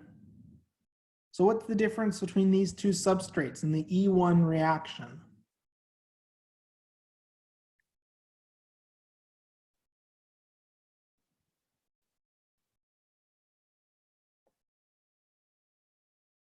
What's another way of putting it? You're on the right track. You have an allylic substrate, so a tertiary allylic versus just a tertiary substrate. And which substrate produces a more stable carbocation? Tertiary or tertiary allylic substrates? Which substrate produces a more stable carbocation? The allylic, so it'll react faster. Not too bad. You're just having to focus on the key features of each reaction and the key distinguishing feature between the two reaction conditions. Do these examples make sense to everyone so far?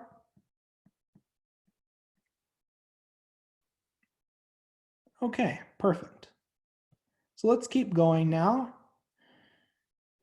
So we're asked to draw a reaction coordinate for the following two Sn2 reactions, label each reaction, and contrast the two reaction pathways. So I'm going to call this pathway A, and I'm going to call this pathway B. Now, what is the difference between these two reactions? What is the difference between these two reactions?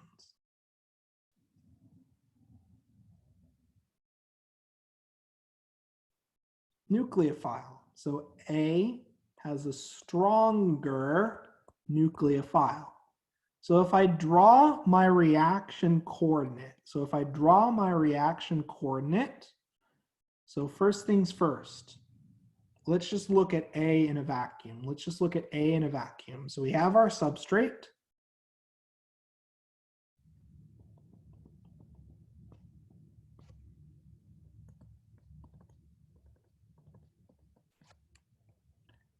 It's a concerted process where we go through a transition state. Remember our transition state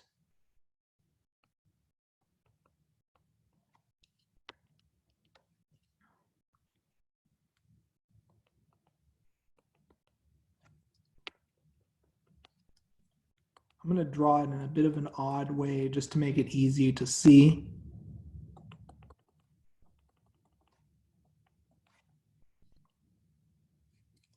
So we're breaking our carbon-chlorine bond and forming a bond with our nucleophile. So this is our transition state. And in turn, we generate our product.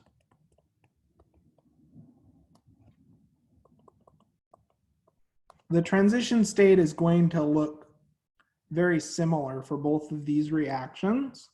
But if we have a stronger nucleophile, does that mean that our nucleophile is higher or lower in energy? If we have a stronger nucleophile, does that mean our reactants are higher or lower in energy? Higher. So if we draw reaction B, we're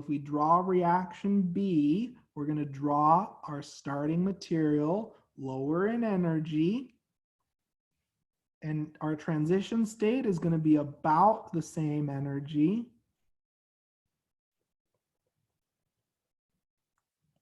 And our products are going to be about just a little bit lower. So the key features is the Gibbs energy of activation for B is much greater than the Gibbs energy of activation for A.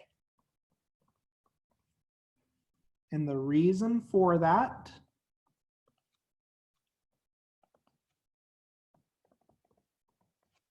is that the activation energy is lower because our reactants are higher in energy, and as a result, there's a smaller activation barrier to surmount in this reaction. I'll now draw out the reactants and transition state and products for pathway B.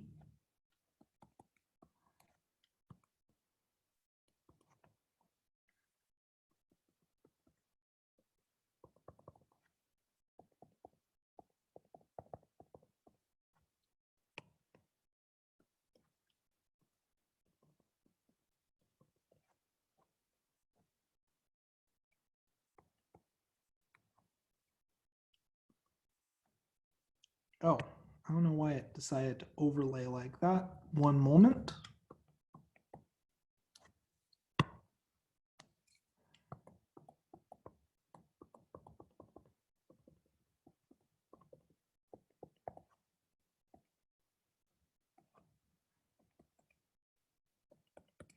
There we go. So key features of the graph, you correctly draw your transition state, you correctly draw your reactants and products, you make sure your transition state energies are about the same in this pathway, and that you draw your stronger nucleophile with a higher energy. Does this look familiar to some of the examples we looked at in the notes? Does this look familiar to some of the examples that we looked at in the notes? And the key thing to remember, the Sn2 is a concerted single step reaction.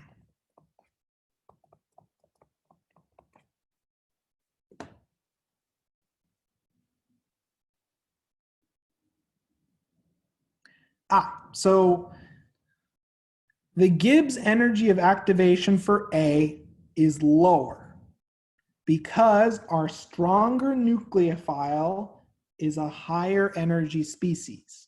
So our reactants A are higher in energy, so the energy required to reach the transition state is lower.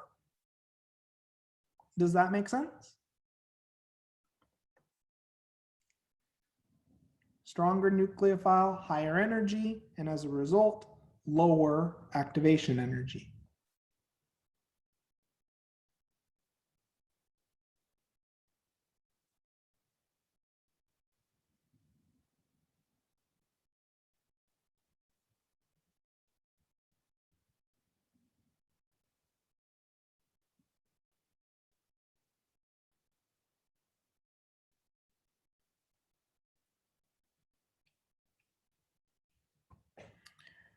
Okay, let's keep going now, and let's look at another reaction pathway. So we're asked to draw a reaction coordinate for the following two E2 reactions. So, following two E1 reactions. So it says we're looking at E1 reactions. And in this case, what is the difference between these two substrates? What is the difference in between these two substrates? What's the major difference? The leaving group, exactly right. The leaving group. So this alcohol, which one's a better leaving group? Hydroxide or iodide? What's a better leaving group? So iodide is a better leaving group. Okay, so let's label these pathways A and B. So let's look at pathway A.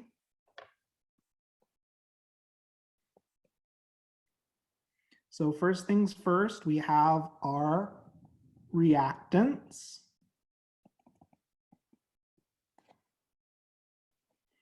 Okay, so in step one, so we have transition state one, which is rate, and step one is rate limiting. So we draw it with the highest Gibbs energy of activation. So in transition state one, we are breaking our bond to our leaving group, and we generate as an intermediate a carbocation. Then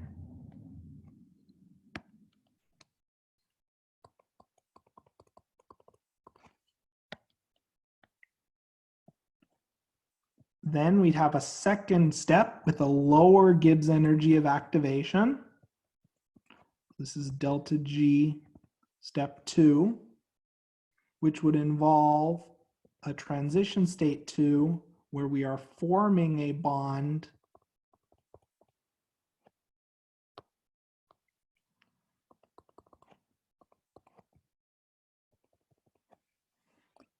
with our nucleophile. And that in turn gives us our products. Now, there's a small technicality, there's just a small technicality here that we generate this protonated species that then undergoes a deprotonation step. But you won't have to worry about that on the exam. I'm just providing this for completeness sake.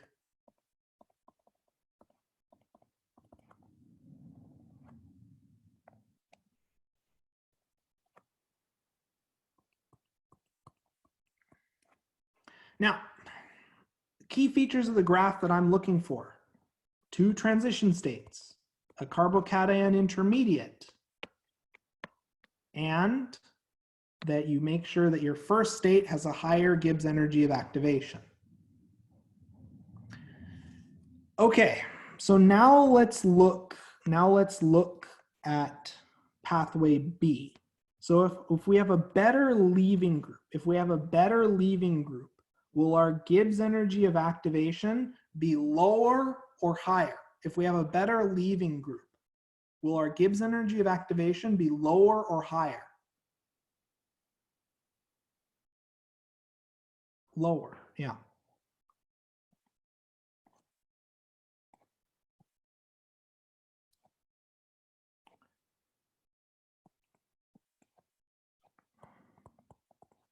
So the Gibbs energy of activation for pathway B is less than the Gibbs energy of activation for pathway A, because our substrate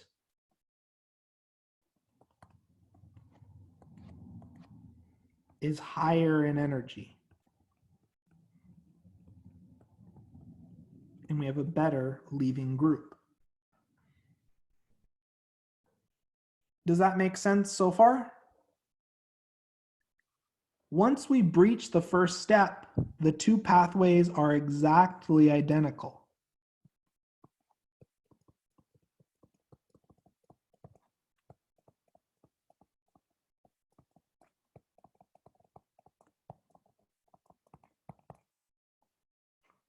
we're going through the same carbocation intermediate. Does this make sense to everyone? Is everyone? Oh, whoops! One moment. This is for an Sn2 pathway. Let me modify the second step. Sorry, whenever I'm drawing reaction pathways for E1 versus Sn1, so let me draw the transition state. Sorry. So in this transition state, we are removing a proton and we're forming our carbon alkene bond. So this is the transition state number 2, and then we generate our product.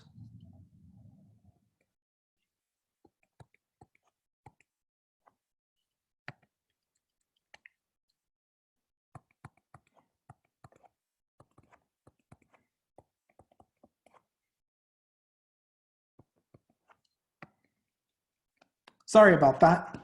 So the transition state is we're removing our proton and we're forming our alkene.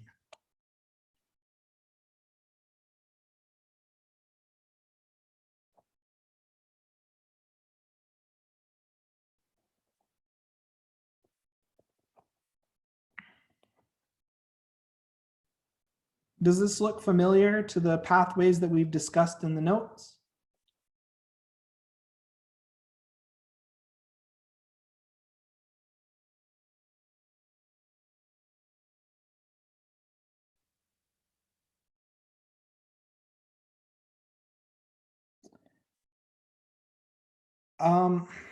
So overall, it depends. Generally, yes. Generally, yes.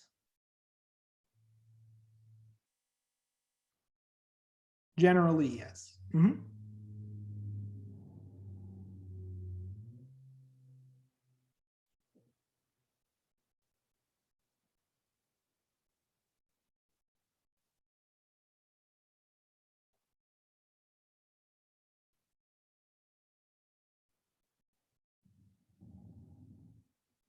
Any other questions?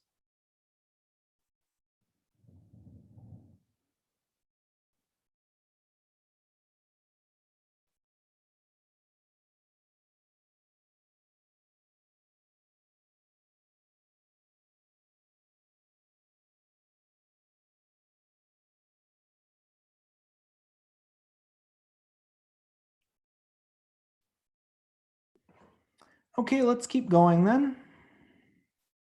So here we're asked to predict so you show the pathways for the reaction and the final product, as well as the transition states and each of the intermediates.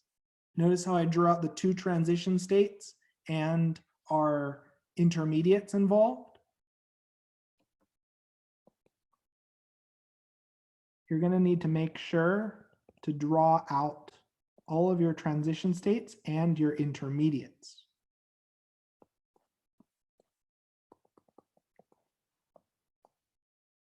Does that make sense?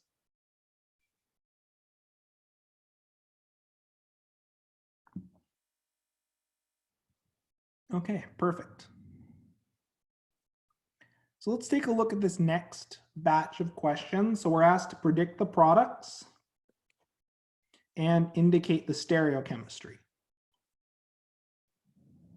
Okay, then we have to draw a mechanism as well.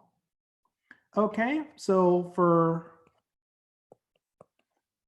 boron addition, so I'm going to draw out my hydrogens. So boron and hydrogen add. The boron adds to the least substituted and least hindered carbon. That in turn generates the following species.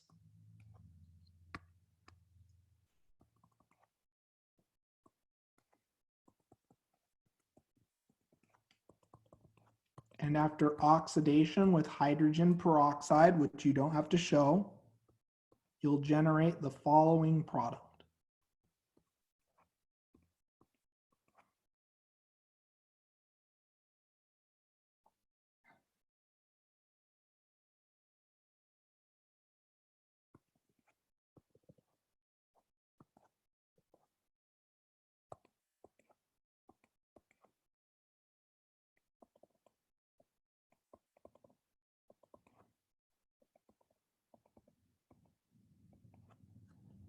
And of course, if you want to convert this into other forms of dash wedge notation, you can, but this is more than good enough.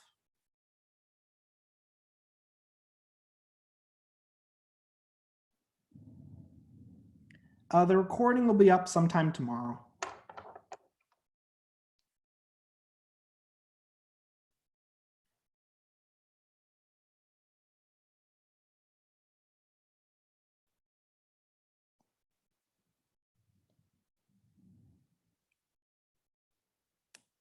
So just to show what the product would look like in a model kit, the final is already posted. Yep, the final is already available to take. It's in the quizzes section of Canvas.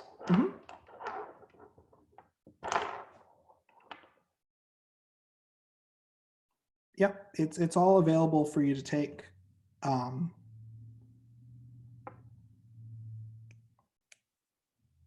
If there are issues with that, please let me know.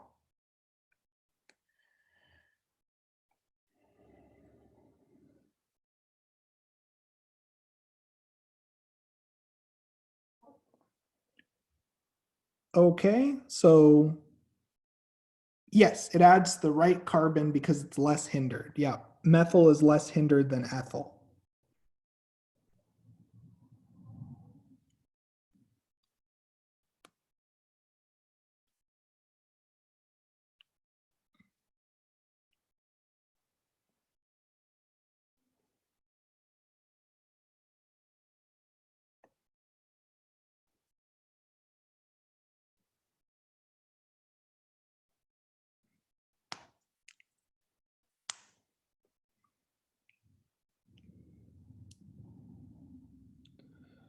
So here's what this product looks like after addition.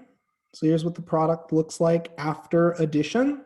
So if we rotate our carbon-carbon bonds, and if we want to draw it in zigzag dash wedge notation, we can also draw this structure like so. With the methyl pointing towards us and the alcohol pointing towards us, if you are so inclined. It's not required. This is more than good enough.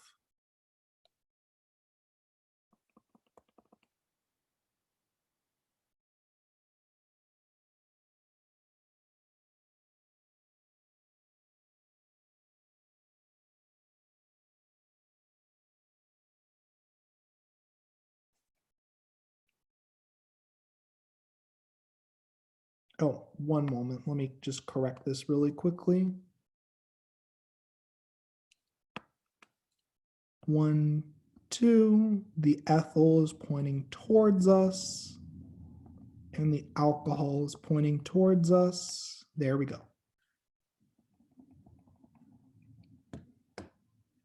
So there are many ways to draw out this molecule. As long as you have the relative stereochemistry of your hydrogen and hydroxy group as cis, you're more than good to go. Does this first example make sense? Does this look familiar to what we did in the notes?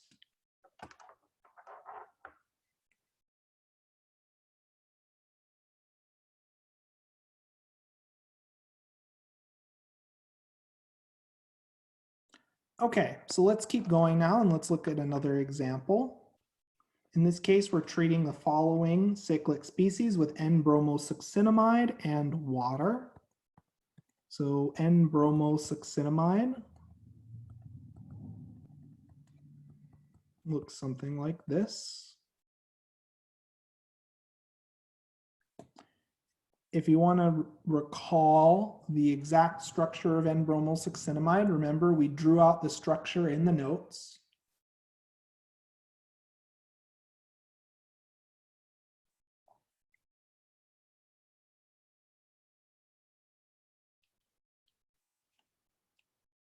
Now, N-bromosuccinimide can be thought of as a bromine plus source. So our alkene will attack our bromine, and the bromine will attack the opposite carbon of our alkene, and in turn will generate a bromonium intermediate. We're going to just suppose the attack from the top face. So I'm going to draw this from a side-on view just to make it easier to see what's going on.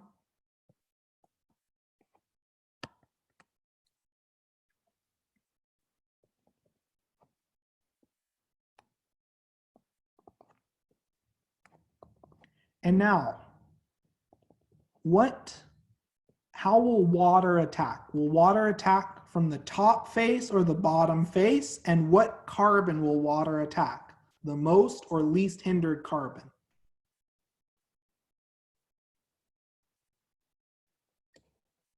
It'll attack on the bottom face, but will attack on the most or the least hindered carbon. Remember that we're going through a bromonium intermediate, which is opened and attacked at the carbon with the most carbocation character. So the water attacks from the opposite face of the bromine from the most hindered carbon. So we generate the following product.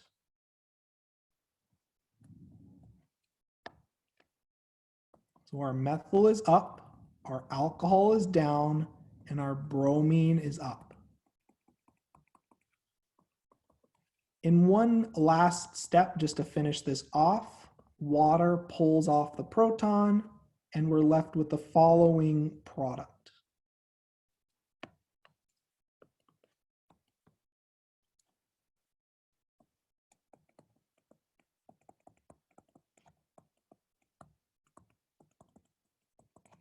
Plus the enantiomer, which we do need to draw.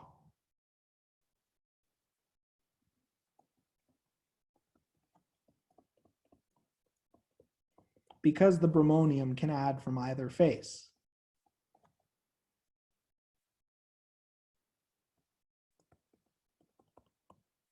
So here are the two products that we generate. Does this mechanism look familiar to everyone?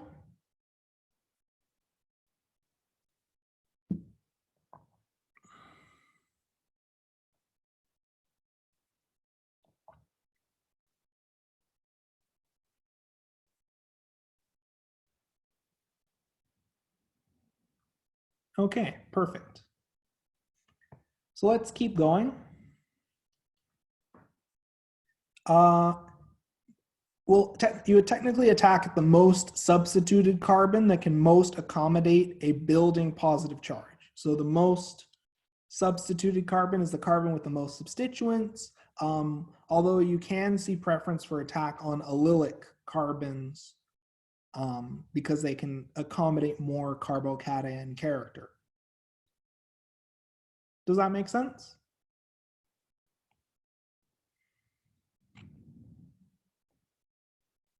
Perfect. So let's keep going then.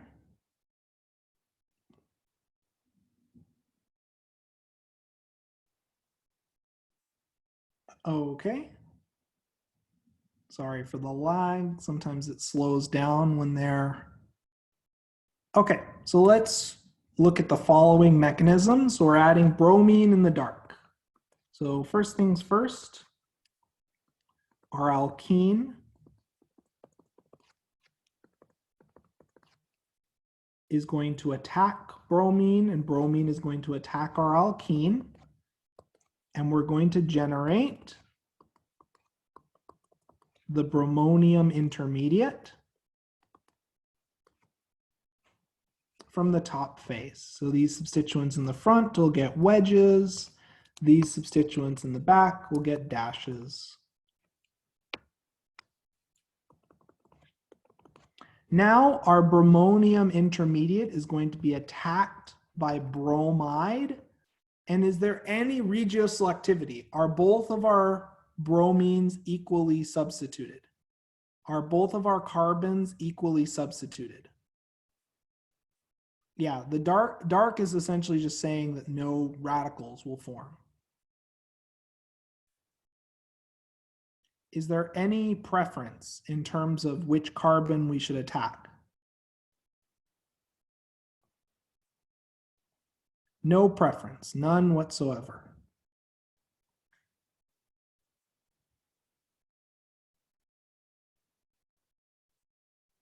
So then we'll just pick one at random. So let's just arbitrarily choose to attack the carbon on the left. That in turn will give us the following product.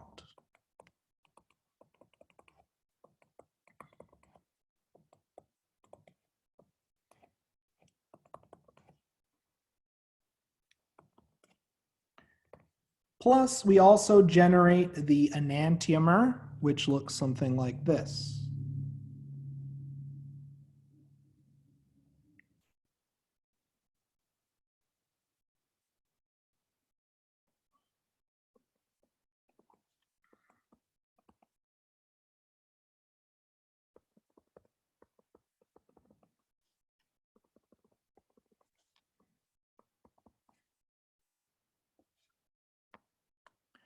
Now, just to make sure that we don't have that these two mirror images aren't superimposable, let's convert each of these structures into straight chain dash wedge notation. So this first structure is equivalent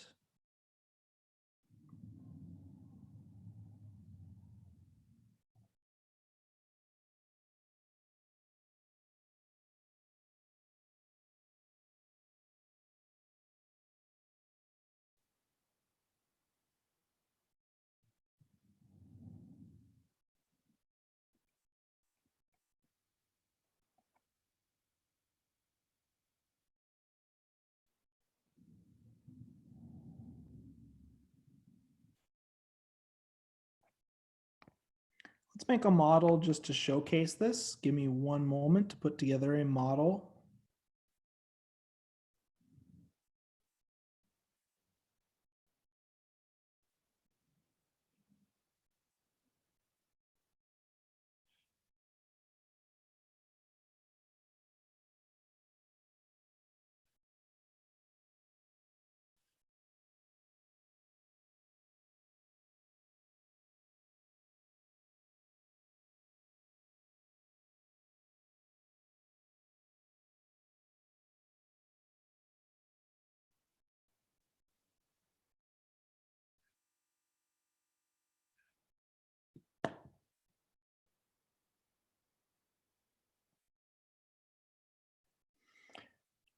Okay, let's put together a model now.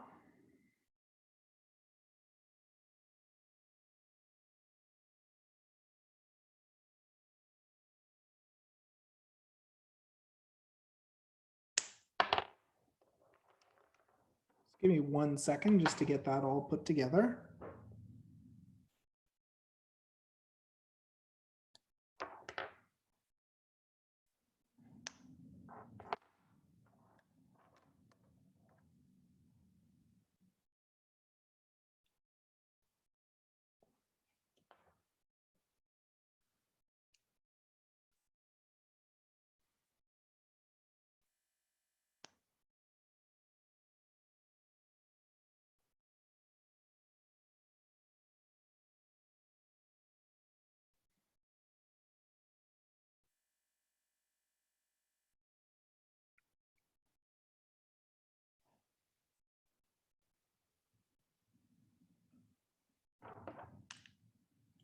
So let's convert each of these structures into a model.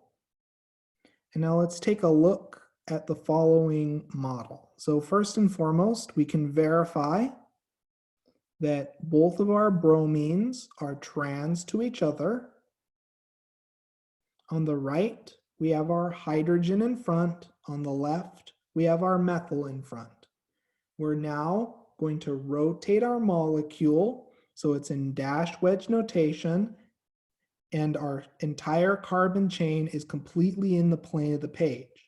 And now we're going to draw what we see. So our hydrogen's pointing towards us, our bromines away from us, our bromines pointing towards us, and our hydrogen is away from us. In this second structure, let's now generate our second structure. So in our second structure,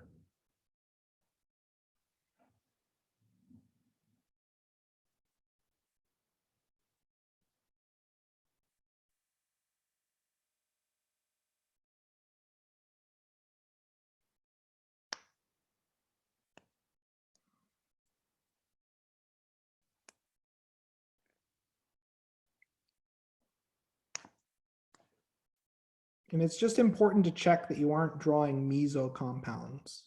So again, both of our bromines are trans to each other. On the left are methyls in front, on the right are hydrogens in front.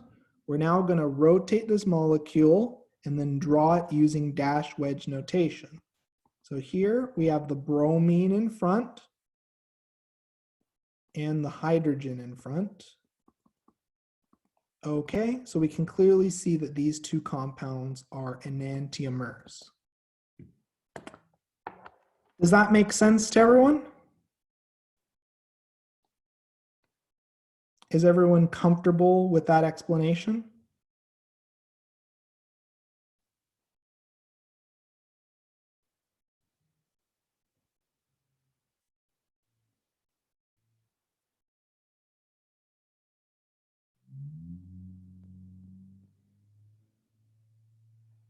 Is everyone comfortable with that explanation? Okay, perfect. So now let's look at MCPBA, metachloroperbenzoic acid, or peroxybenzoic acid, sorry. So let's draw out the structure of MCPBA and let's show the mechanism for this addition. Allow me one moment to reset OneNote.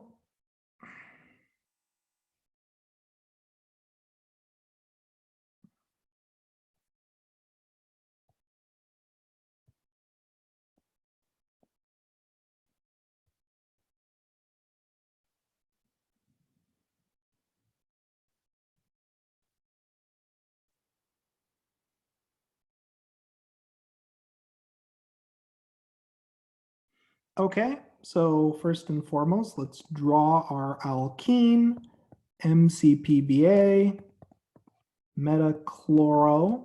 So we put the chlorine in the meta position, peroxybenzoic acid. Okay, so following the peroxy acid mechanism, the alkene attacks and is attacked by your peroxide oxygen.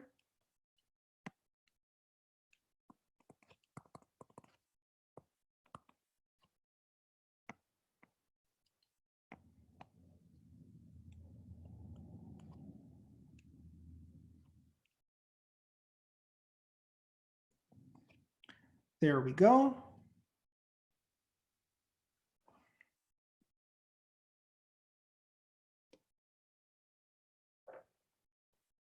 Okay, this addition occurs with cis stereochemistry to generate our epoxide.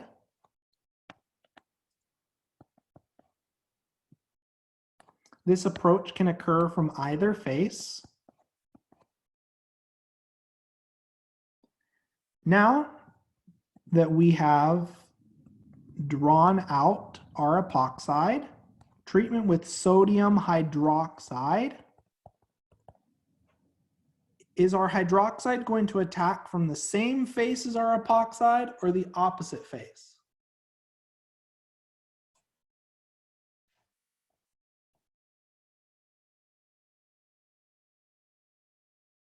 Opposite, yep. And technically this is when you use hydroxide to open an epoxide or a nucleophile, we will attack at the least hindered carbon for basic conditions. So since both the carbons are equally substituted, there's no preference and will generate a mixture of products.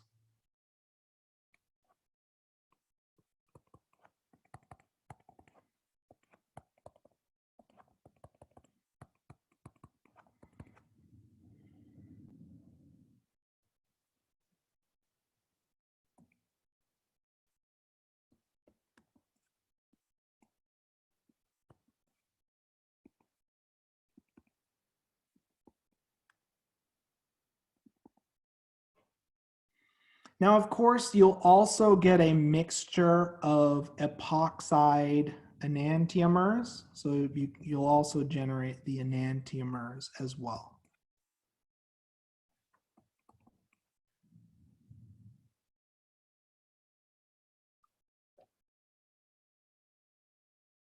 Which we've already accounted for in these two pictures. Yep, so these are the two products we'd observe, which are enantiomers of each other.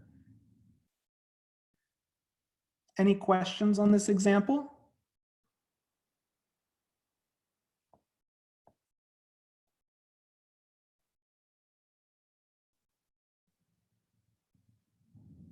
Any questions on this example?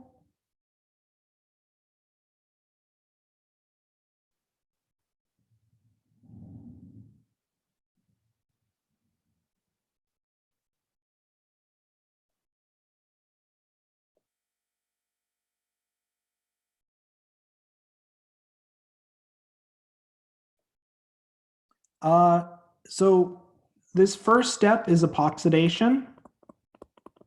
And then the second step is opening under basic conditions.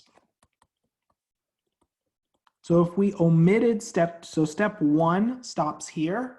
Step 2, you generate the diol product, and more specifically, the trans-diol product. Does that make sense?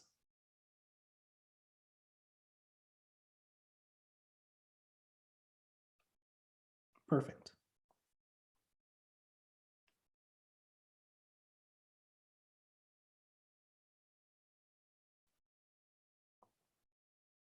Okay, let's look at this next example. We have an osmium catalyzed dihydroxylation.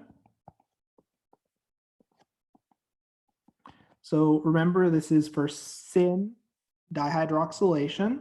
So our osmium tetraoxide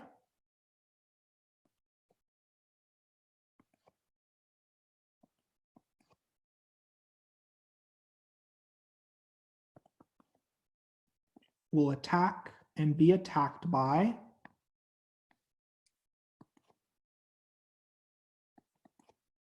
our alkene. We generate our osmate ester.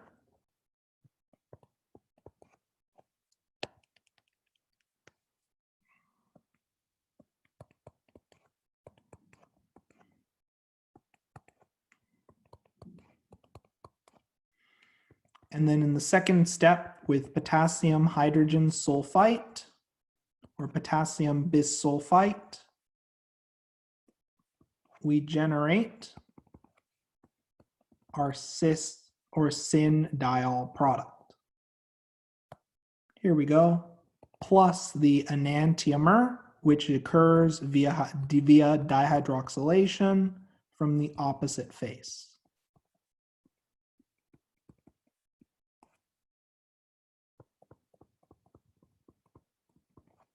Does this mechanism look familiar to everyone? We discussed it in lecture. Does this look familiar? Any questions?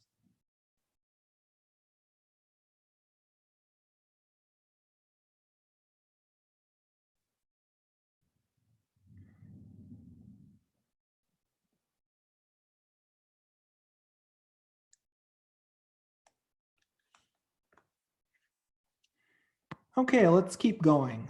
So we have sodium hydroxide and chloroform. What is this a signpost for? What are we making in this under these conditions? What are we making?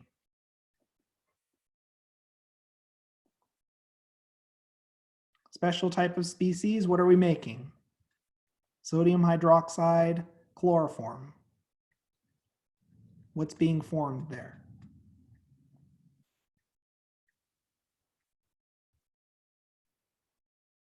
Yep. So these are carbene formation conditions, which make cyclopropanes. So first things first.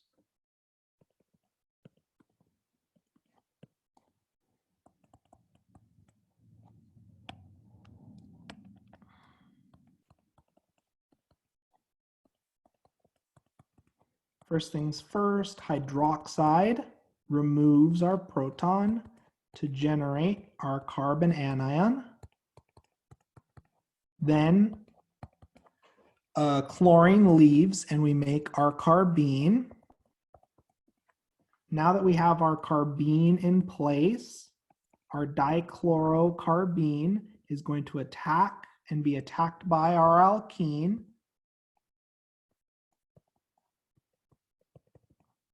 And we're going to generate the dichlorocyclopropane product.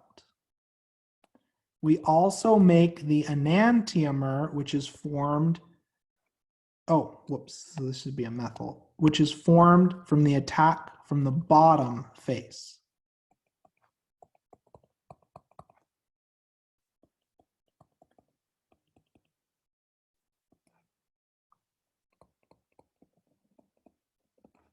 Does this look familiar to everyone?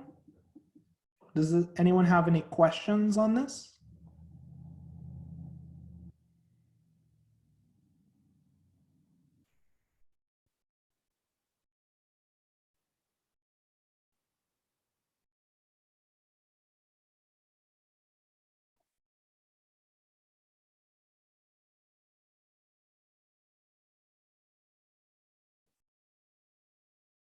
Okay, let's keep going. For our last case, we're treating this alkene with ozone and dimethyl sulfide.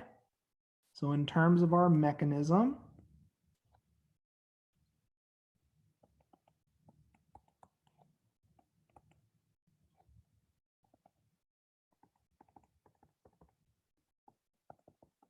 first we attack, we generate the following ozone adduct.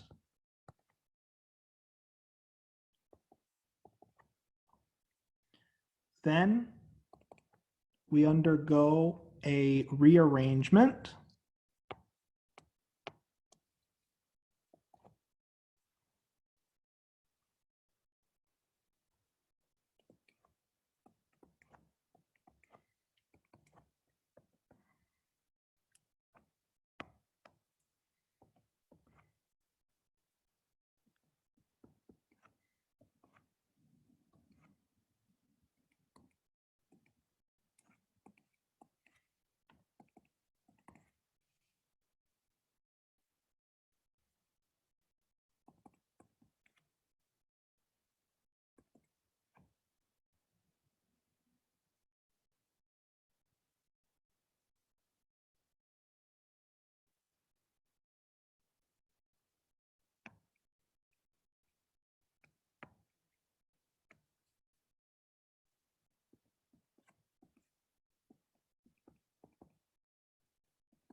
Whoops, one moment.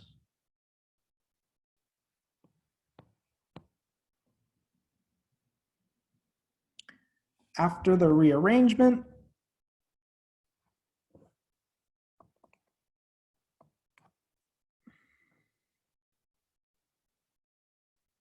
let me just check this really quickly to make sure everything looks good.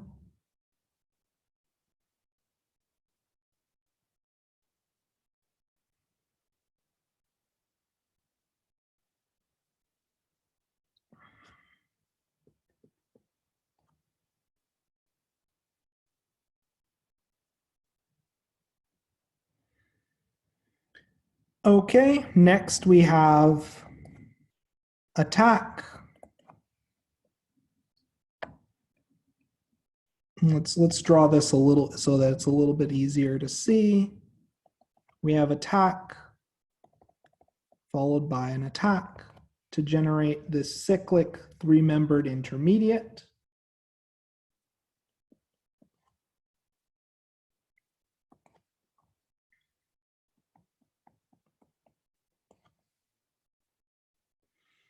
And from here, your dimethyl sulfide then attacks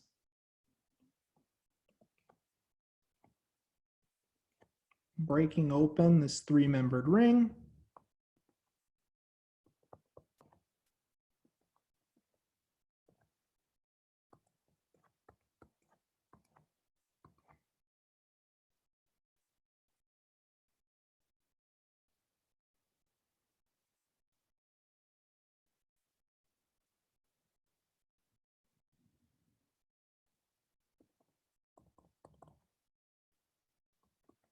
And then we kick out this leaving group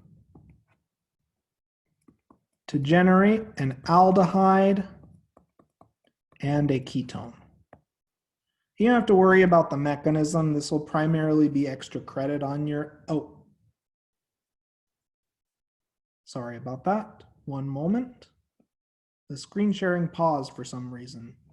Okay, first, so we have the ozone adduct. It rearranges to generate the following cyclic intermediate. Dimethyl sulfide attacks and breaks open our ring. And then we kick out dimethyl sulfoxide. This mechanism will primarily be extra credit on the final, but I'm just drawing it for completeness. So ozone breaks an alkene, and under reductive conditions, which is dimethyl sulfide, we generate a ketone and an aldehyde.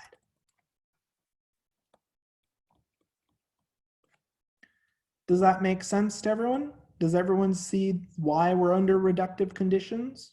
Because after treatment with ozone, we're using a reducing agent, which in turn means we get aldehyde products instead of carboxylic acid products. Does that make sense to everyone?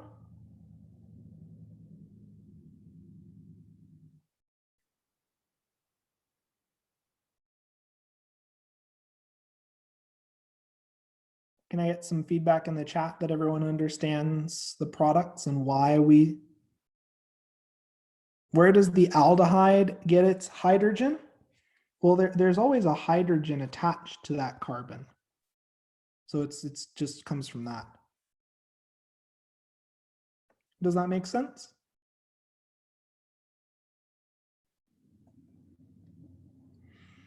Okay, perfect. We're almost done. We're treating the following alkene with hydrochloric acid. So this is a typical addition reaction. So first step, we protonate our alkene. Now my question to all of you is, which carbocation do we generate? Secondary or tertiary? Which carbocation is preferred? Secondary or tertiary? Tertiary, yep. So we make our tertiary carbocation, then chloride attacks, and we generate our addition products. And this is generated as a racemate because we're going through planar intermediates. Does this make sense so far?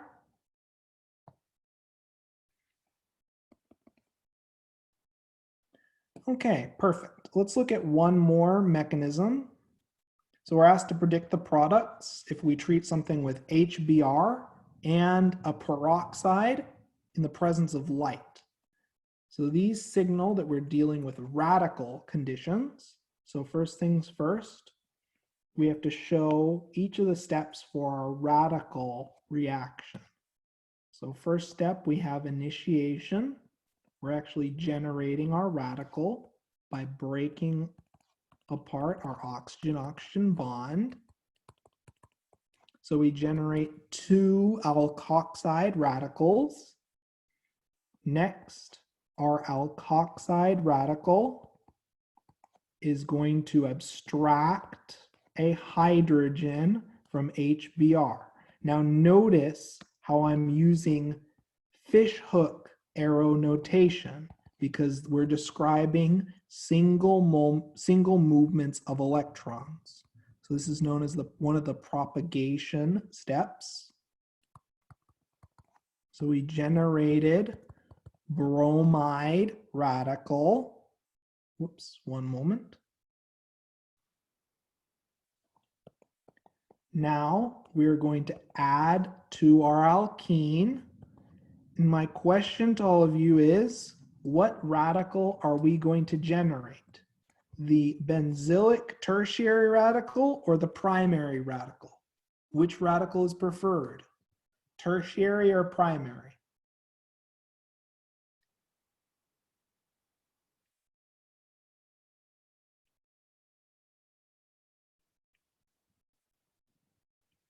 Tertiary, yep. So we're going to attack at the least substituted carbon to generate the most stable radical.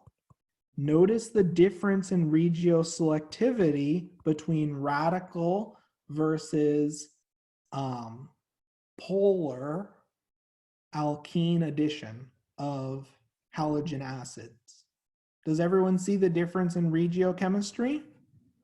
The bromine attacks the least substituted carbon. Does that make sense to everyone why that is? Because we're generating the most stable radical. Does that make sense to everyone?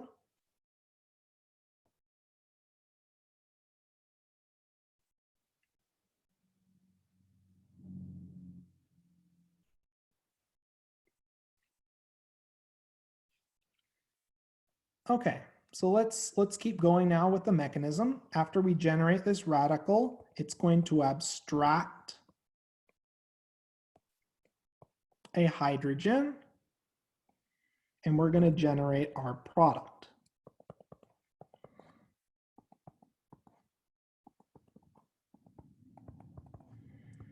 And of course, finally, we can terminate this radical chain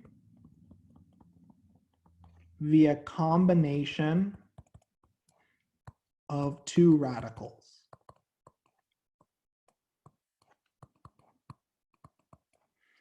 So of course, this product is generated as a racemate, as there's no inherent facial selectivity in our reactants. Does this make sense to everyone so far?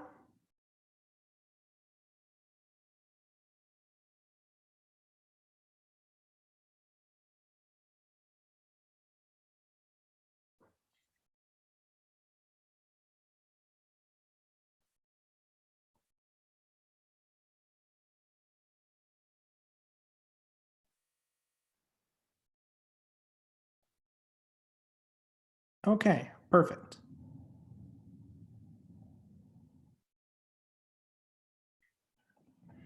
So let's keep going now. This last one, and we are almost done, is looking at predicting the products of the acid-base reactions. So let's look at our acid and base and identify our acid and base. So in this case, we have acetic acid, which is our acid, and this amine, which is our base. If we transferred a proton,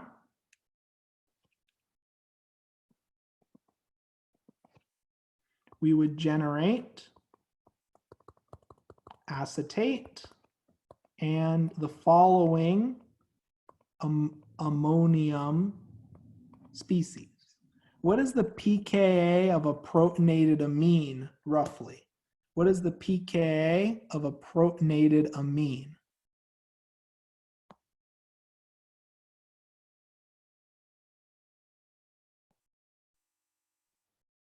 What is the pKa of a protonated amine? Not that low, not that low, but it's still pretty low. It's about 9 to 11.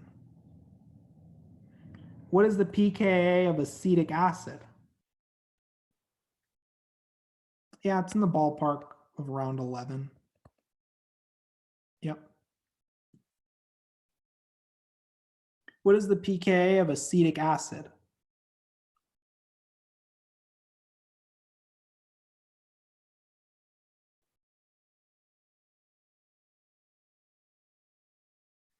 pKa of acetic acid is around 4. Yep. So then, looking at this acid-base equilibrium, the weaker acid is preferred. So then, is this reaction reactant or product favored? Is this reaction reactant or product favored? It's product favored because we produce a weaker acid in our product side. Okay, let's look at the following reaction next. We have an alkyne, which has a pKa of about what? What is the pKa of an alkyne?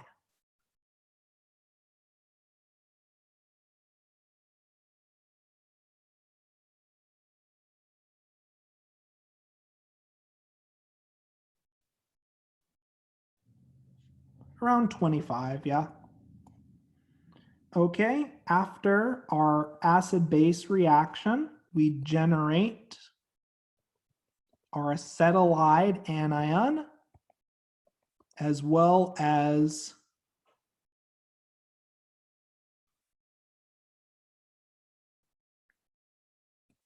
the following alkane.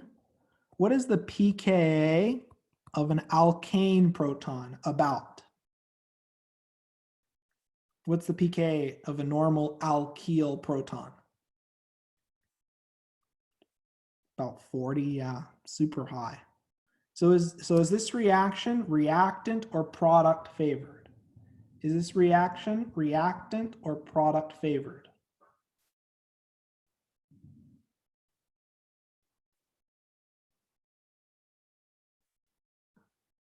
It's product favored because we generate the weaker acid. Remember, the weaker acid is favored in acid-base reactions.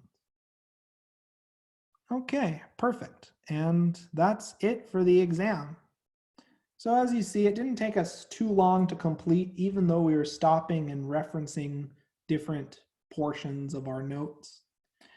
Beyond that, a lot of the concepts we covered in the final review will also apply to the optional exam 3.